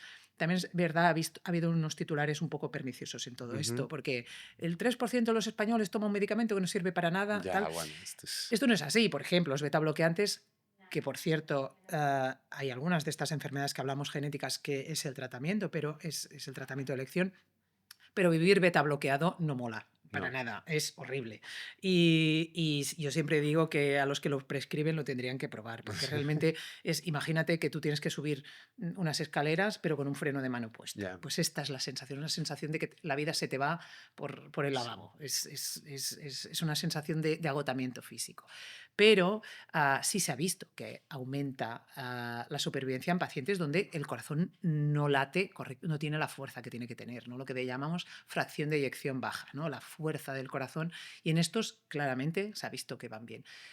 ¿Quién se ha visto que no van bien? Pues esos que después de un infarto su fuerza es normal y que ya tienen de por sí una frecuencia cardíaca bajita. A estos, si encima les bajas la frecuencia cardíaca, muy bien no les va. De hecho, estos son los que se solían quejar más, ¿no? El paciente que ya iba a 50 por minuto de forma normal, claro, le pones un fármaco que le frena más, va fatal. Y estos son los que activamente, después de un infarto, decían, es que estoy agotado, me habéis abierto una arteria, pero yo no puedo.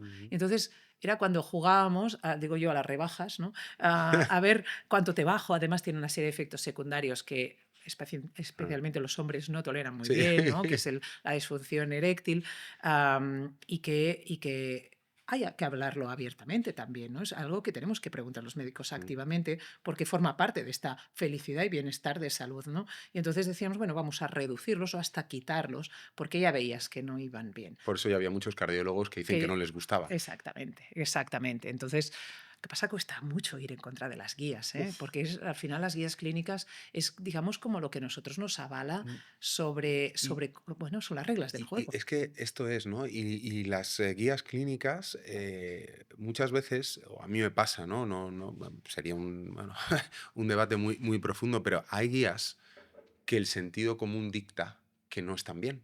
Total. Pero es la guía, es el consenso, y si vas en contra de eso, porque nosotros también tenemos una responsabilidad con los pacientes y una responsabilidad legal sobre lo que hacemos, ¿no?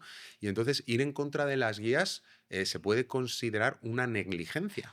Entonces, tú tienes que ajustarte a las guías incluso cuando piensas que no es lo mejor, ¿no? Claro. Y esto es también otro dilema ético que a veces podemos tener, saber que igual esta guía en un tiempo no será así, pero hoy por hoy es la verdad de la medicina y eso Y pasa... es lo que te avala, claro.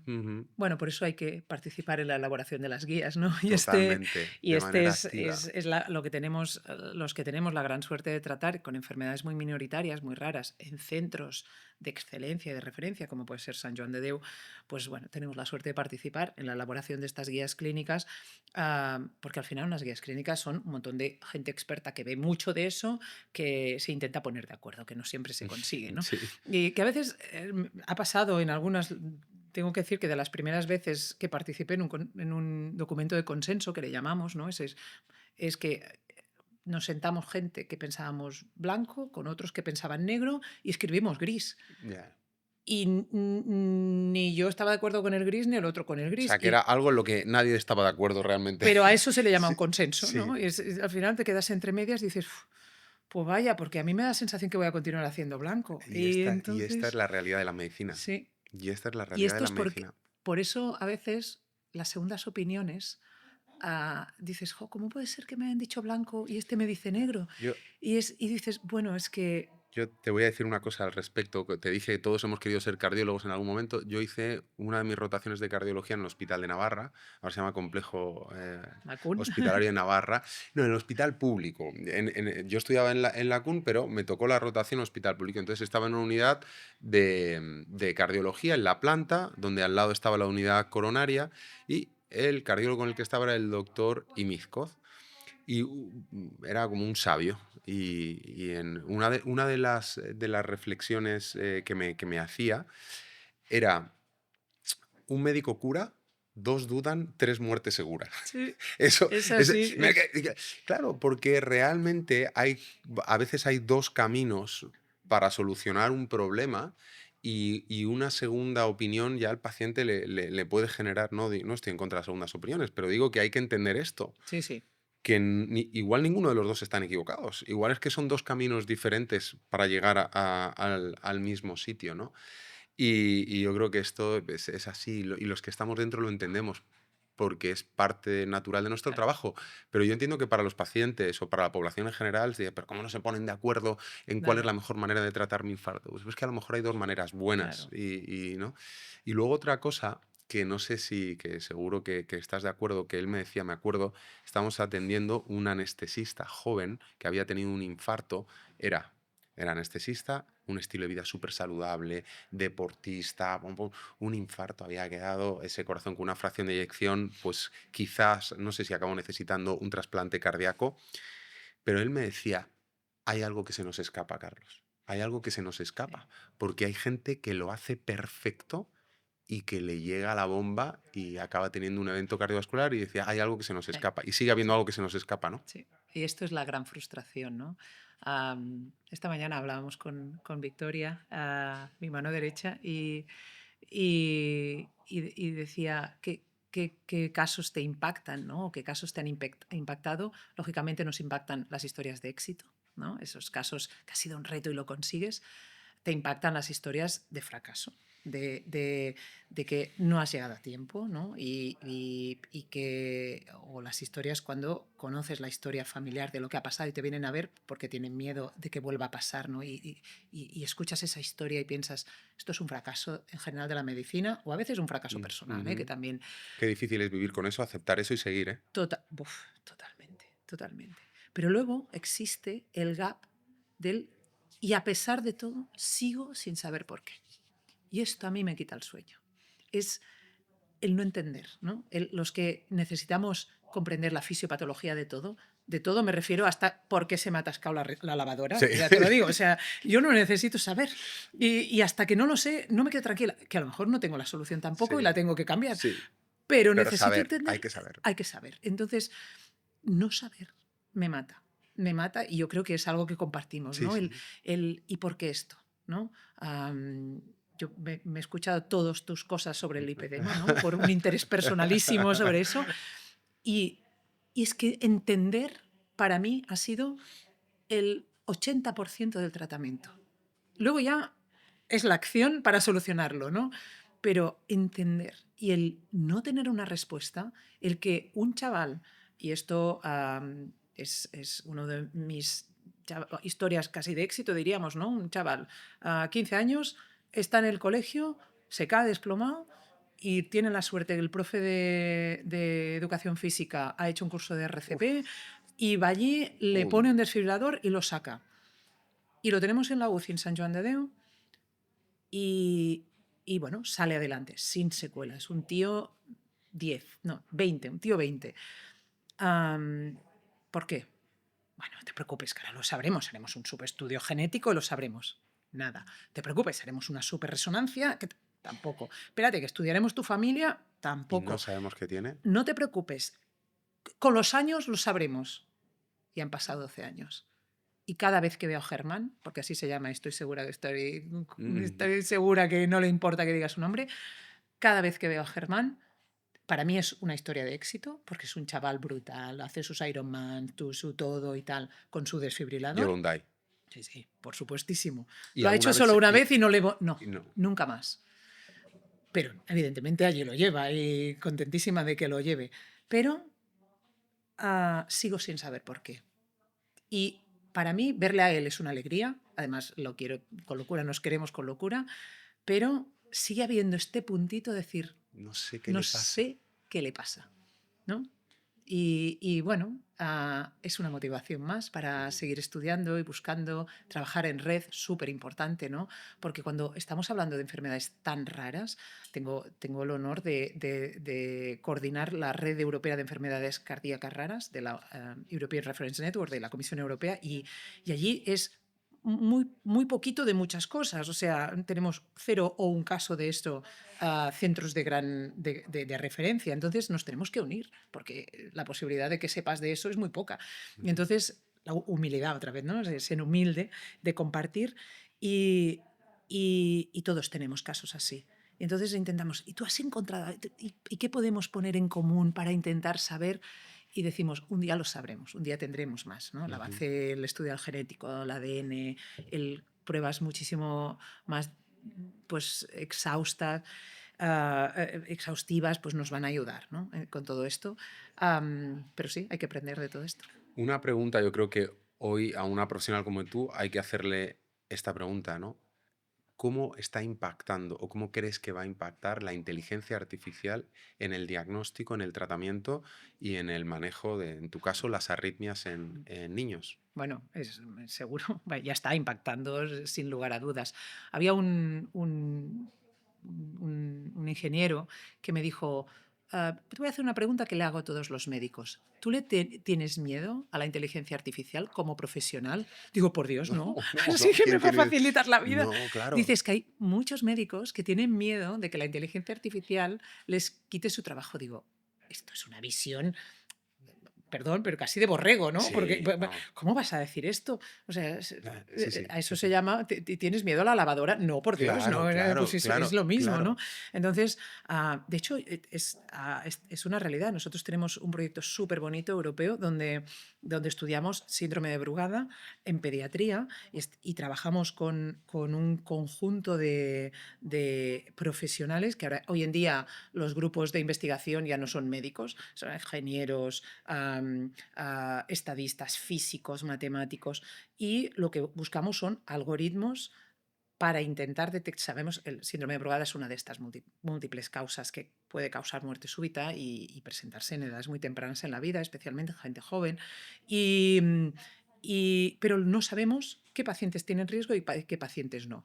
Y sabemos algo en adultos, pero en niños cero idea. Entonces, estamos desarrollando algoritmos, scores de riesgo que llamamos, ¿no? que nos permitan saber si un niño tiene un síndrome de Brugada, primero si lo tiene o no, que a veces todo es todo un reto, pero si este va a ser de los graves o no. Por tanto, voy a poner unas medidas más contundentes o simplemente voy a hacer una observación.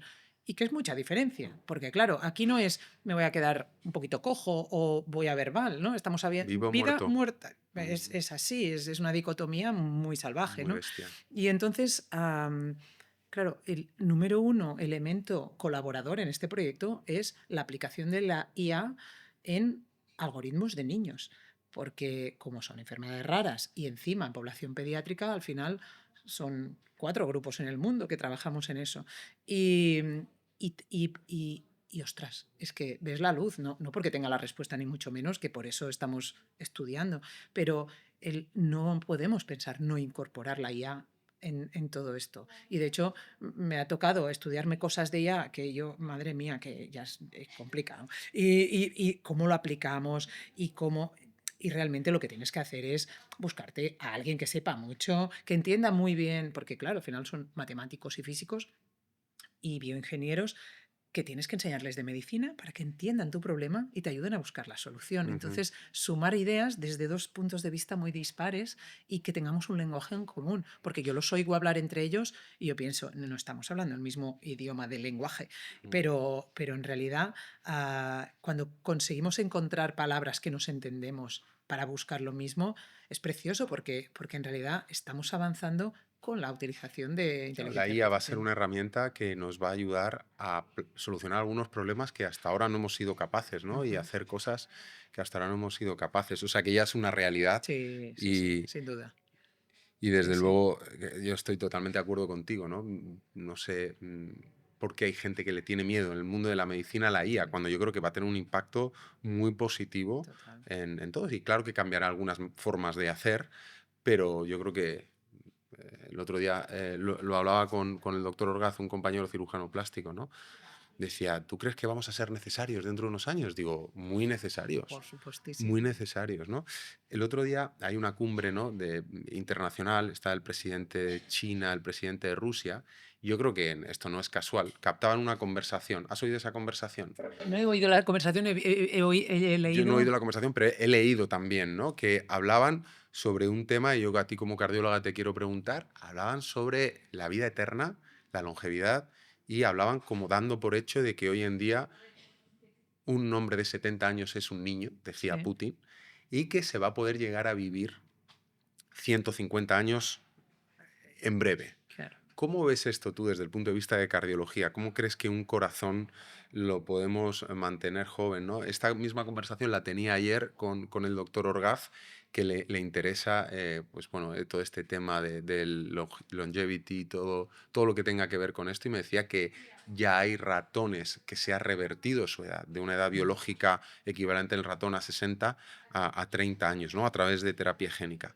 ¿Cómo ves tú esto? Claro, Algo que yo, si me hablan de esto hace un año, pienso que es una película de ciencia ficción, sí. y cada vez empieza a estar como más presente, más serio, con publicaciones más serias, cada vez más gente alargando telómeros, y ahora de repente, ¿no? Pues personas con ese poder, ¿no? Que tiene, con este cambio que está habiendo Mm. en el mundo, ¿no?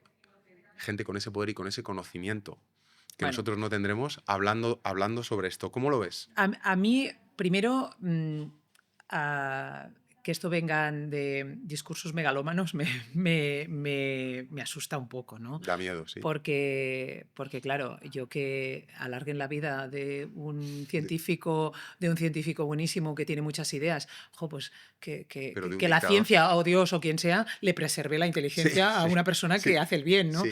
Pero claro, según qué personajes me da en todos campos y en todos los países, ¿eh? Totalmente, sí, sí, sí, sí. Entonces es algo que ellos que van a tener acceso seguramente antes que mucha otra gente a cierta tecnología científica, me da miedo porque hay mucha gente que utiliza la ciencia para el mal, ¿no? Ujú, Mira ujú, Oppenheimer, ¿no? Que ujú, cuánto sufrió con su descubrimiento ujú, y no era con una finalidad belística, ¿no? Sí, bélica, sino ujú, que realmente son conocimientos, pero mal aplicados es fatal.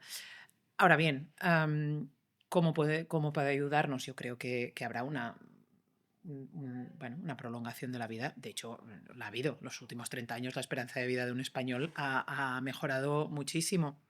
Ah, También es verdad que hay un tema de genética personal y que esto lo podremos modificar. Y hay un tema de modificadores. No es lo mismo que vivas en Hong Kong ujú, que vivas en Puerto Colón, ¿no? Es ujú. que es Claro, así, que estuve ayer por sí, la sí. noche, es que al Qué final, suerte. sí, sí, sí, sí.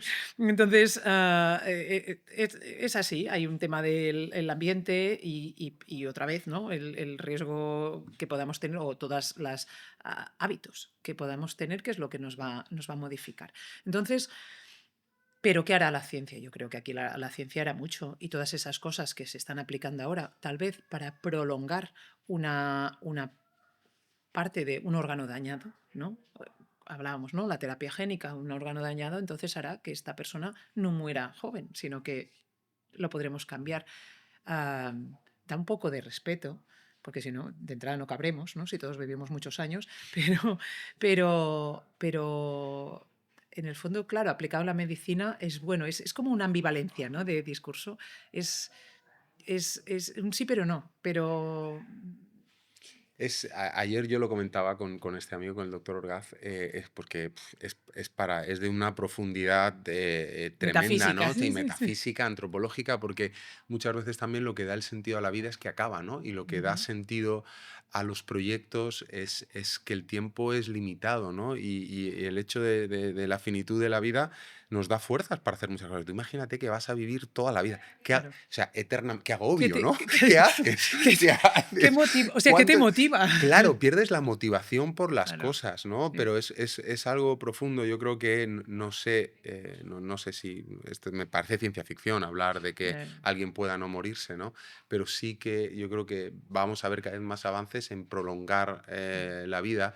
em, pero esto yo creo que siempre va a requerir detrás los buenos hábitos y cuidarte, claro. porque por mucho que haya fármacos que te ayuden a que tu corazón aguante más años o a que tu cerebro no degenere, porque luego, ahora hace poco leía, está publicado una técnica quirúrgica desarrollada en China, en la que hacen anastomosis linfático-venosas Ujú, para el tratamiento del Alzheimer. Y eso está publicado. También en Corea está otro grupo de cirujanos, en este caso es un cirujano plástico, metidos en esto. Sabes que se describió el sistema linfático, un sistema ujú. linfático que está en el sistema nervioso central, y hay toda esa teoría de que por un éxtasis linfático se puede empezar a producir esto de el acúmulo del beta amiloide y la degeneración en el Alzheimer, ¿no? Entonces, claro, el otro día lo comentaba con un amigo neurocirujano que abría Sí, los ojos sí, diciendo, ¿qué me estás contando? Digo, esto está publicado, no sé si sí. esto está publicado, ¿no? ¿Cómo cambian las cosas tan rápido? Ujú, Y yo creo que, bueno, es algo muy positivo, ¿no? Se abren opciones, fíjate, esta niña sí, de terapia génica que tiene altas probabilidades qué bonito.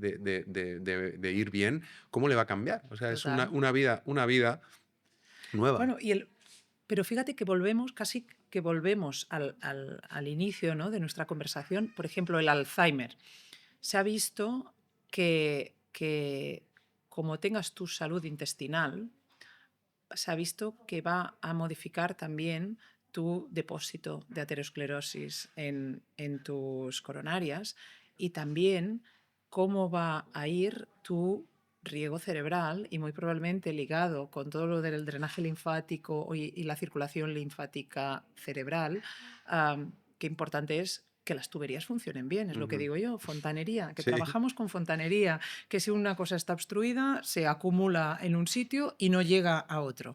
Pues en el fondo volvemos al inicio de nuestra salud, de lo que hacemos, Ujú, de esta prevención. Es como un círculo cerrado, ¿no? ujú, Y este círculo depende de nosotros, ujú, de nosotros, nuestro entorno, donde hayas tenido la suerte de nacer. ujú. Vamos a ser realistas, ¿no? Pero la longevidad, yo tuve la suerte de una vez cruzarme con María Brañas, esta señora que falleció hace relativamente poco, que era la señora más longeva del mundo, ¿no?, 117 años, que estaba perfecta a nivel neurológico, y la señora era muy austera comiendo y se comía sus 2 yogures al día. 2 yogures al día. Esa era su dieta. No, y más Ya, cosas que vale. una dieta mediterránea, Sí. pero ella tenía 2 yogures al día, siempre. Entonces, se ha visto ahora, ¿no?, que tener una buena salud de bacterias en tu tripa es buenísimo, ¿no? Y los yogures, en el fondo, Ujú. pues Son es, probióticos. probióticos, ¿no? Ujú. Y entonces, ¿es casualidad? Bueno, pues seguramente un punto, ¿no? Porque no todos los que comen 2 yogures al día van a Sí. vivir No, 117 pero hay una años, tendencia. pero hay una tendencia, seguramente comiendo era austera y había sufrido, era una persona donde en su familia había habido restricciones, tuvo que estar exiliada, Mm. La volvió. Entonces, generación de la guerra. el hambre, haber pasado hambre hace que haya una restricción, se ve. O sea, se ha demostrado que haber pasado hambre te prolonga la vida, ¿no? Ujú, Porque ha habido una restricción calórica y alimentaria. Entonces, ella tenía unos ciertos puntos muy dignos de estudio. De hecho, se está estudiando porque ella cedió su cuerpo a la ciencia para que se la pudiera estudiar. Se le hicieron varias analíticas en vida para poder estudiar este caso tan maravilloso.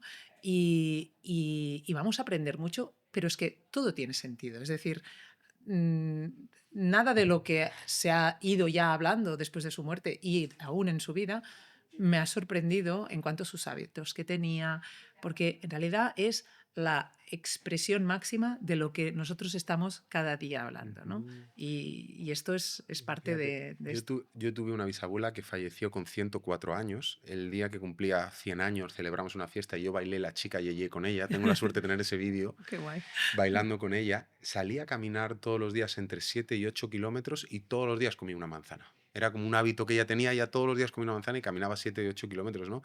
Y no es solo que vivió 104 años, es la calidad de vida que tuvo, ¿no? Que podía bailar el día que tenía 100 años. Y hablando de la vida eterna, fíjate, en mitad de su cumpleaños se puso a llorar y le pregunté que qué le pasaba, ¿no? Y me dijo que se estaba acordando De de todo. todos aquellos que se habían ido, ¿no? Por eso también llega un momento que la gente mayor, un momento en el que se quiere ir. Claro. De hecho, la peli Benjamin Button, una de lo que llega a sufrir Benjamin Button, que es básicamente que, es que, ¿no? que nace viejo y se va haciendo joven, Ujú, es que va muriendo todo el mundo a su alrededor y él no muere, ¿no? ujú, Es su pena o su maldición. ujú. Y sale en la Biblia también algún pasaje, ¿no? De la maldición de la eterna vida, ¿no? De la vida eterna, que es que Sí, ves a todo el mundo que has querido y que ha pasado por tu vida, los ves fallecer. sí. Entonces es la ambivalencia esta de quiero vivir muchos años para vivir mucho, pero en realidad no quiero ver que los demás se van, ¿no? Vamos a ir a un punto más personal. Te voy a hacer una pregunta, te voy a hacer dos. Vamos a empezar con la más dura y luego con la más amable. Una es, como profesional, como cardióloga infantil, ¿cuál es el momento más duro que has vivido y más triste que te ha tocado acompañar a una familia o a un paciente? Imagino que habrá muchos Habrá y, muchos. y será muy difícil, ¿no? Elegir uno, pero ¿cuáles son, al menos, cuál es el momento, el tipo de momento que es más duro para ti como cardióloga infantil? Bueno, a ver, yo me dedico a la muerte súbita, con lo cual historias de tristeza las hay y a veces, yo digo que a veces nos centramos en un niño que ni nunca lo he conocido, ni nunca ha venido, simplemente que nos queremos asegurar que esto no vuelva a ocurrir, ¿no? Y es a raíz de ese caso de muerte súbita que se abre una caja de Pandora, El ¿no? estudio de la Y el familia. estudio de toda la familia. Entonces, son situaciones de dureza extrema, de estar con la familia acompañando y que te tienen que contar y tú tienes que ir indagando. Y encima sabiendo que hay otro niño, ¿no? Y que puede tener lo mismo y que no lo sabemos, ¿no? Yo creo que hay un momento, hay varios, pero hay uno, por ejemplo, que nunca conocí a ese niño y que es un niño que hacía como convulsiones con la fiebre de forma repetida y esa misma mañana había estado en urgencias por otra enésima convulsión febril y como todas, pues una vez ha pasado la convulsión febril, se manda a casa, ¿no? Controlamos la fiebre pues, y se va para casa. Y esa tarde falleció en su casa, ¿no? Y tenía 3 añitos. Entonces, esto fue en shock, no salió nada, la autopsia negativa, todo negativo. Y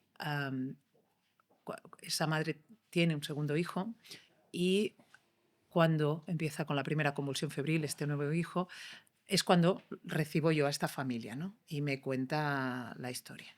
Entonces, claro, imagínate revivir lo mismo, ¿no? Pero, ¿cómo puede ser?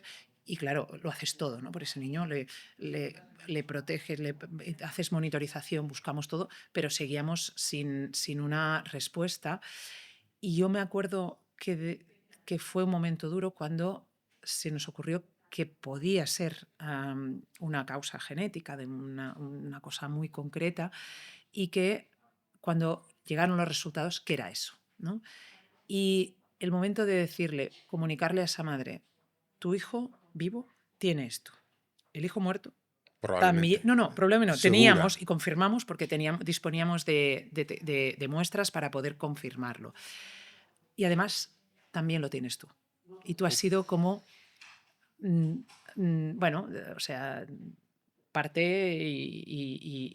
Sí, esa responsabilidad que esta puede sentir un responsabilidad, ¿no? padre de haber transmitido un gen que no tiene ninguna, Claro. pero que sí, sí tienen ese sentimiento de Exactamente. culpa, Y ¿no? esto es muy duro porque además había costado mucho, había sido de una crudeza muy salvaje todo esto, ¿no? Y teníamos el diagnóstico, yo para mí, o sea, yo lloré, cuando vi el resultado del diagnóstico lloré de por fin lo tenemos, ¿no? Pero qué duro lo que voy a tener que transmitir ahora y por qué duro va a ser para esta familia todo lo que va a acontecer a partir de ahora, ¿no? ¿Y qué aconteció? Bueno, ha acontecido pues que lógicamente pues hemos protegido al niño. Han ¿Y tenido qué tal está? bueno, está bien, está muy Qué bien. bien, está muy bien. Y de hecho han tenido un tercer hijo. Y, pero no deja de ser un momento de, bueno, de la crudeza de la medicina, ¿no? A veces también en estos sentidos. Sí, Muy duro. Pero también tu trabajo te da muchas alegrías, sí. porque si no, vaya vida. Sí, sí, sí, sí. Y cuéntanos algún momento de especial alegría en el que te hayas sentido especialmente feliz por el trabajo que haces y por lo que has podido hacer por alguien. Bueno, hay muchos también, ¿eh? También imagino. O Imagino que sea, los tendrás cada día casi, porque bueno, o con mucha frecuencia tendrás grandes tenemos alegrías. historias de alegría porque yo también, o sea, también hemos acabado casi minimizando cuando sale de la heroicidad, ¿no? Que, o sea, parece que solo puedes tener el subidón cuando has hecho algo súper heroico. Yo creo que, o que ha acontecido algo heroico, a veces no depende tanto de nosotros, ¿eh? Am, pero sí que es verdad que, hay un caso que a mí me conmueve por muchas cosas, ¿no? Es un niño que por la noche en su casa se despierta, llora y hace un episodio de muerte súbita. Tiene la suerte de vivir muy cerquita de un hospital y enseguida pues Lo llevan en parada al hospital. lo llevan en parada al hospital y lo reaniman súper bien y bueno, estos casos que no sabemos por qué se ha dado, damos beta bloqueantes, que nos ayuda para las arritmias, lo tenemos medio controlado. Vuelve a hacer otro episodio, un amago, al cabo de pocos meses. Y bueno, las cosas parecen tranquilas y estables. Y cuando pasan 6 años, la mamá estaba obsesionada en que ese niño le podía volver a pasar algo. Y No había ningún diagnóstico, no no había teníamos ningún diagnóstico, etiológico. con lo cual tampoco, o sea, creíamos que con la medicación lo podíamos tener controlado, ¿no?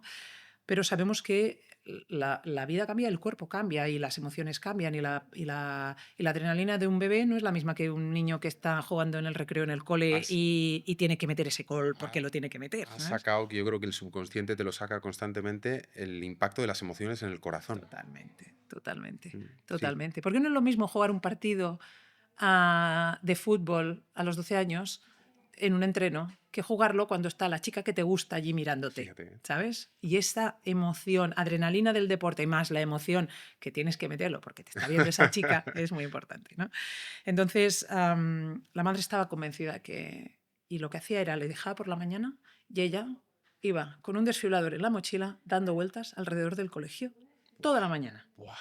Y en una de esas, o sea que era su forma de ser y no le ibas a discutir. Y en una de esas estaban en el recreo y ella estaba dando vueltas al cole, años, Años. y vio que se desplomó. No. Saltó, le puso el desfibrilador, le sacó Iba al recreo a ver si su hijo tenía... Buah. y lo sacó y lo trajeron a San Joan de Déu, que me acuerdo además que ella me llamó, George, ha vuelto a pasar. O sea, como, ya sabemos que pasó. Dando por hecho, ya Sí, está. sí. Y yo, ¿vale? Y me dice, por favor, diles a los de la ambulancia que no puede, o sea, porque lógicamente los protocolos son muy importantes, existe un ABC y entonces hay un ABC en concreto, en general, para este tipo de cosas. Pero para lo que tenía él, este ABC no funciona, ¿eh? Al contrario, puede ser contraproducente. Para él era muy importante que no hubiera ruido, por tanto la ambulancia no tenía que tener la sirena, que la gente no se pusiera nerviosa, que no le dieran una cierta medicación, que es todo lo que dice que hay que ¿Qué hay hacer que la hacer? guía. Entonces ella me decía, Georgia, diles que por favor no le pongan esta medicación, diles que... Y entonces era como muy surrealista todo, ¿no? Y era muy intenso mientras la estaban trasladando hacia nuestro hospital. Bueno, llegó al hospital y entró lo que llamamos tormenta eléctrica, que es que el corazón entra en arritmia y tú la sacas de la arritmia, pero vuelve a entrar y vuelve a entrar y vuelve a entrar. Y, y me acuerdo que era como una necesidad que yo necesitaba hacer el masaje cardíaco, era como, lo tengo que hacer. Yo estaba agotada, porque hacer masaje cardíaco cansa un montón, porque lo estás dando todo, estás apretando mucho el tórax, que es una cavidad rígida y aunque sea un niño no deja de ser agotador y muy intenso, y le dábamos choques eléctricos para salir de la arritmia, o sea, era surrealista. me acuerdo el padre, estaba en la puerta, la UCI de Sant Joan de Déu, los padres están siempre, aunque estés reanimando a su hijo, están allí todo el rato. Y me decía, venga, Georgia, que tú puedes. O sea, el padre me animaba. Animándote el padre. Era como una cosa súper surrealista. Y salió de allí y conseguimos sacarlo. Entonces lo entramos en quirófano, le fuimos a quemar el punto que le estaba provocando la arritmia y pasó todo. Entonces el niño quedó con muchas secuelas porque habían sido muchas horas de paro, con muchísima reanimación.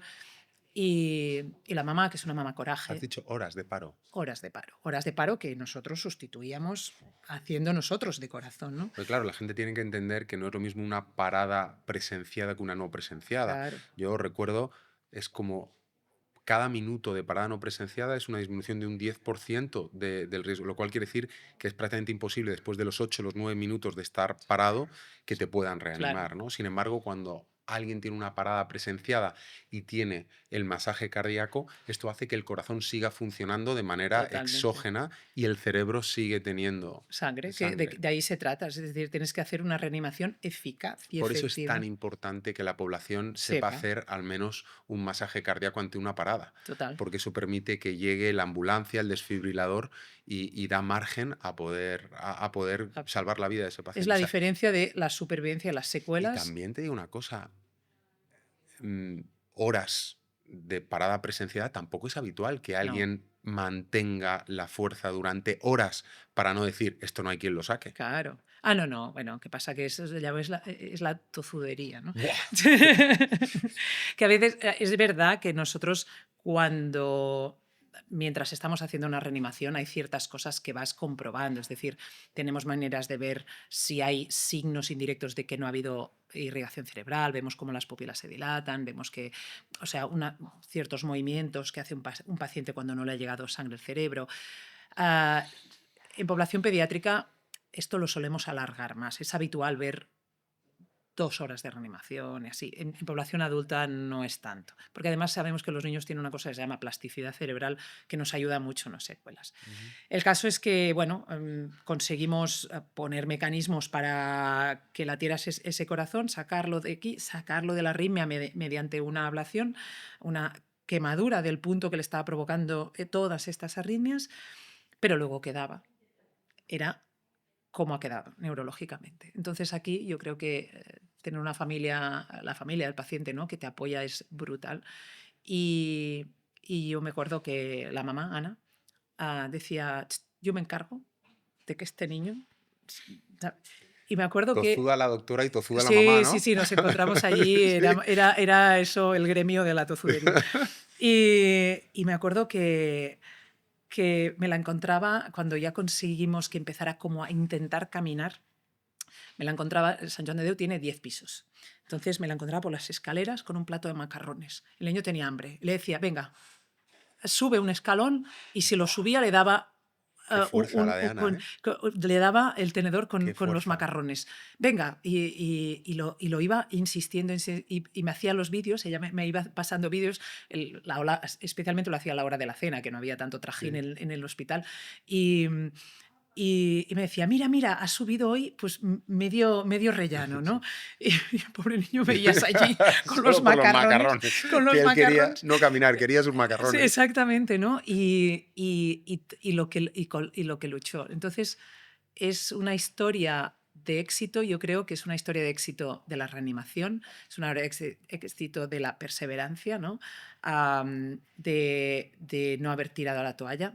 Éxito una historia de éxito de Ana, de la madre, que irse con la mochila desde el caminar por el colegio esperando que le pasase a su hijo es increíble. Sí.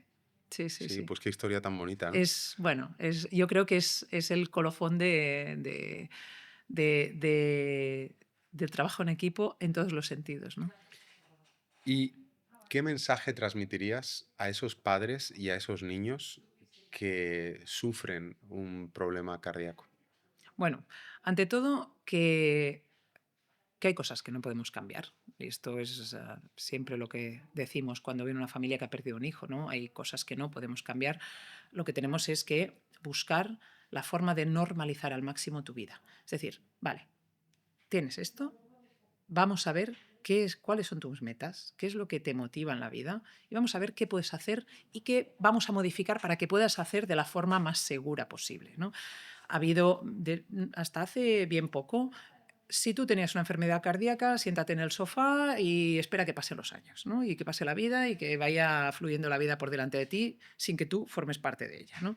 Ahora lo hacemos bien distinto, es decir, ¿qué te motiva a ti? ¿Qué es lo que quieres que pase? ¿Y qué es? O sea, ¿a ti te gusta el deporte de competición? Porque te gusta el deporte de competición. Y ahora resulta que tienes una enfermedad que te contraindica el deporte de competición. Que las guías dicen, ¿no? Famosas guías dicen que no puedes hacer. Venga, ¿en realidad no puedes hacer nada? ¿O podemos buscar el deporte que para ti vaya bien y que te quite ese gusanito de hacerlo? ¿O hemos metido todas estas enfermedades del corazón en que no puedes hacer deporte? ¿O en realidad algunas sí no está contraindicado el deporte? Por ejemplo, hablábamos antes, síndrome de Brugada. Lo podemos poner en el cajón de enfermedades genéticas del corazón, pero justamente el síndrome de Brugada puedes hacer deporte sin ningún problema. Y es muy común que muchos sitios ya lo pongan dentro de, no, deporte competición no. Ya, pero es que justamente es durmiendo que pasan cosas o pueden pasar cosas. Por tanto, el deporte en tu caso no va a ser contraproducente. Igualmente que hay enfermedades que dices, a lo mejor no te pongas a hacer 150 kilómetros en la bici, pero puedes estar haciendo fitness más, no necesariamente light, pero a lo mejor la larga distancia no es lo bueno para ti. O hay otras enfermedades, la más común de todas se llama miocardiopatía hipertrófica, es que el corazón se hace muy musculado, exageradamente musculado. Aquí, pues no te pongas a levantar pesas, porque levantar pesas, como se te desarrolla el bíceps y el cuádriceps, también se está desarrollando más tu corazón, con lo cual vas a empeorar esta enfermedad. Pero te irá bien ir en bici, porque es importante que hagas deporte, porque sabemos que el deporte es bueno para ti, ¿no? Entonces, hay que individualizar. Esto hicimos un proyecto muy bonito financiado por el Consejo Superior de Deportes del Ministerio de Educación, que lo que cogimos pacientes que tenían enfermedades de este tipo y que habían sido deportistas de élite, de alta competición, y que les habían parado de hacer deporte de competición y a veces deporte también, sin competir. Imagínate lo que representó para estas personas que el deporte era su vida. Matarles en vida. Matarles en vida. Deporte era no solamente su medio de sustento vital, sino era su forma de ser feliz. Su forma de ser feliz. Y de repente le dices, stop todo, o sea, déjalo todo, tienes una enfermedad que te puede matar y tu vida que conocías hasta ahora se ha terminado. Entonces lo que hicimos es los capturamos, a veces algunos llevaban 10 años sin hacer nada, y les dijimos, vale, vamos a hacer un programa de deporte personalizado que se adapte a ti, a tu voluntad y a tu enfermedad.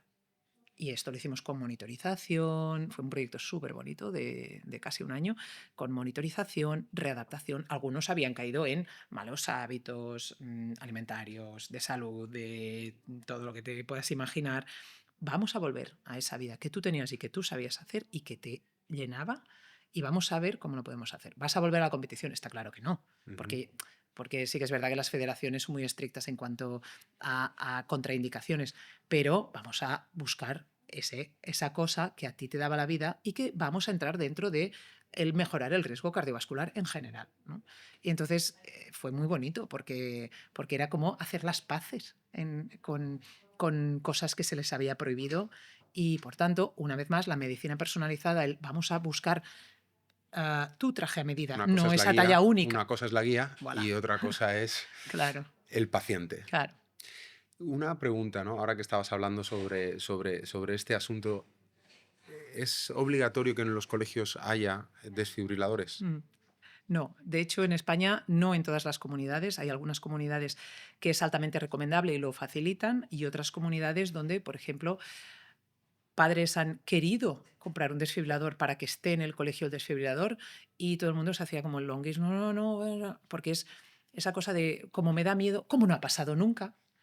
Pues mira, que con que pase una vez. No, claro, y es que si no ha pasado nunca y como posibilidades tienes, pues tienes más Más posibilidades, riesgo. claro, porque si no te ha pasado nunca, Algún día que ocurrirá. te toque 2 veces la lotería no va a No, pasar. sí. Entonces, Ujú. y entonces, bueno, normalmente se promueve a través de los propios padres, asociaciones. Por ejemplo, hay una asociación de pacientes que es importante, que se creó desde Sant Joan de Déu, que se llama SAMS, que es síndromes arrítmicos relacionados con la muerte súbita. Tiene una presencia en Europa brutal, trabajan súper bien. Y ellos y otras asociaciones en España lo que promueven es la educación en reanimación, el uso de desfibriladores en la población general y en escuelas. SAMS, por ejemplo, tiene un proyecto que dan formación en RCP y reanimación cardiopulmonar y desfibrilador en escuelas a niños de primero de bachillerato, ¿no? Y entonces es gratuito para estas escuelas, está promocionado por empresas que también lo quieren para las propias empresas y con la cuota que pagan, digamos, hacen que una escuela pueda ser cardioprotegida. Y cardioprotegida no simplemente es pongo un desfibrilador en la puerta, que esto vale 1.000 euros y ya está, no, es formo a la gente para que sepa usarlo. También a los profes, ¿no? Sí, pero especialmente a los niños, ¿no? Ahora estamos viendo cuándo sería bueno hacer un curso de reanimación, pues a lo mejor cuando te tienes que sacar el carnet de conducir, que fuera obligatorio hacer un curso de reanimación. Es momento en que ya eres maduro en la vida. Si eres maduro para conducir, tendrías que... Con todo el cariño, pero a veces en el colegio nos enseñan o nos obligan a aprender cosas que pueden ser interesantes, pero igual no son tan útiles como tocar la flauta. ¿Tienes un trauma en Sí, ese? muchos sí con la flauta. Y no te enseñan cosas básicas, ¿no? De buenos Sí, hábitos de nutrición, incluso enseñar a hacer una RCP. Yo creo que claro, todos los niños, porque hacer una RCP cuando te la claro. enseña alguien que sabe, lo básico no es tan complicado. Claro, claro. A ver, los profesores de música tendrán mucho que decir en este momento. Sí, Yo creo que aquí te van a salir unos cuantos haters, sí, sí, pero, sí, pero bueno, es pero una... desarrollar el espíritu musical es muy bueno, pero Sí. está claro que igualmente, como nos enseñan a tocar la flauta, y que es obligatorio además, pues hay Un algunos... saludo a Juanjo, que era mi profesor de flauta, por cierto, por ahí. Aquí va a salir de Sí, todo, ¿eh? sí, Pero un pequeño traumita, sí, pero ha salido. ha salido el traumita, bueno. Entonces, pero claro, es evidente que deberíamos igualmente ponerlo al Sí, mismo sí. nivel de donde de lejos te va a llevar tocar la flauta y hacer el Y a RCP, enseñar ¿no? a los niños a hacer RCP, ¿no? Claro, sí, sí.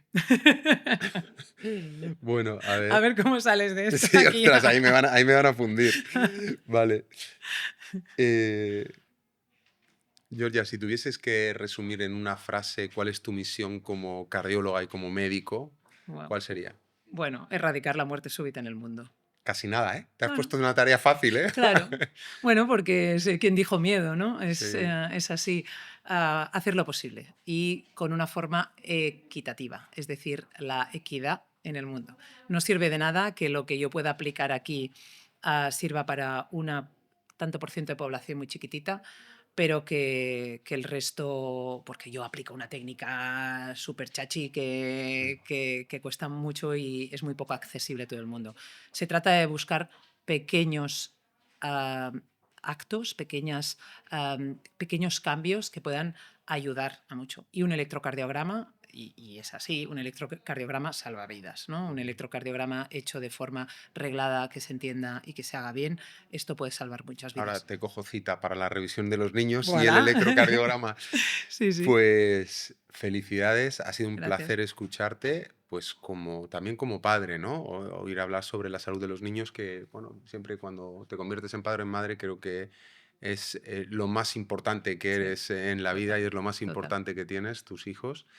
Felicidades y sobre todo gracias por estar aquí y gracias por todo el bien que haces, por todos esos niños a los que ayudas y por todas esas familias que con tu ayuda pues podemos ser un poco más felices o muchísimo más felices, ¿no? Porque cuidas lo mejor que tenemos, que son los corazones Sí. de nuestros niños. Así que Continuaremos.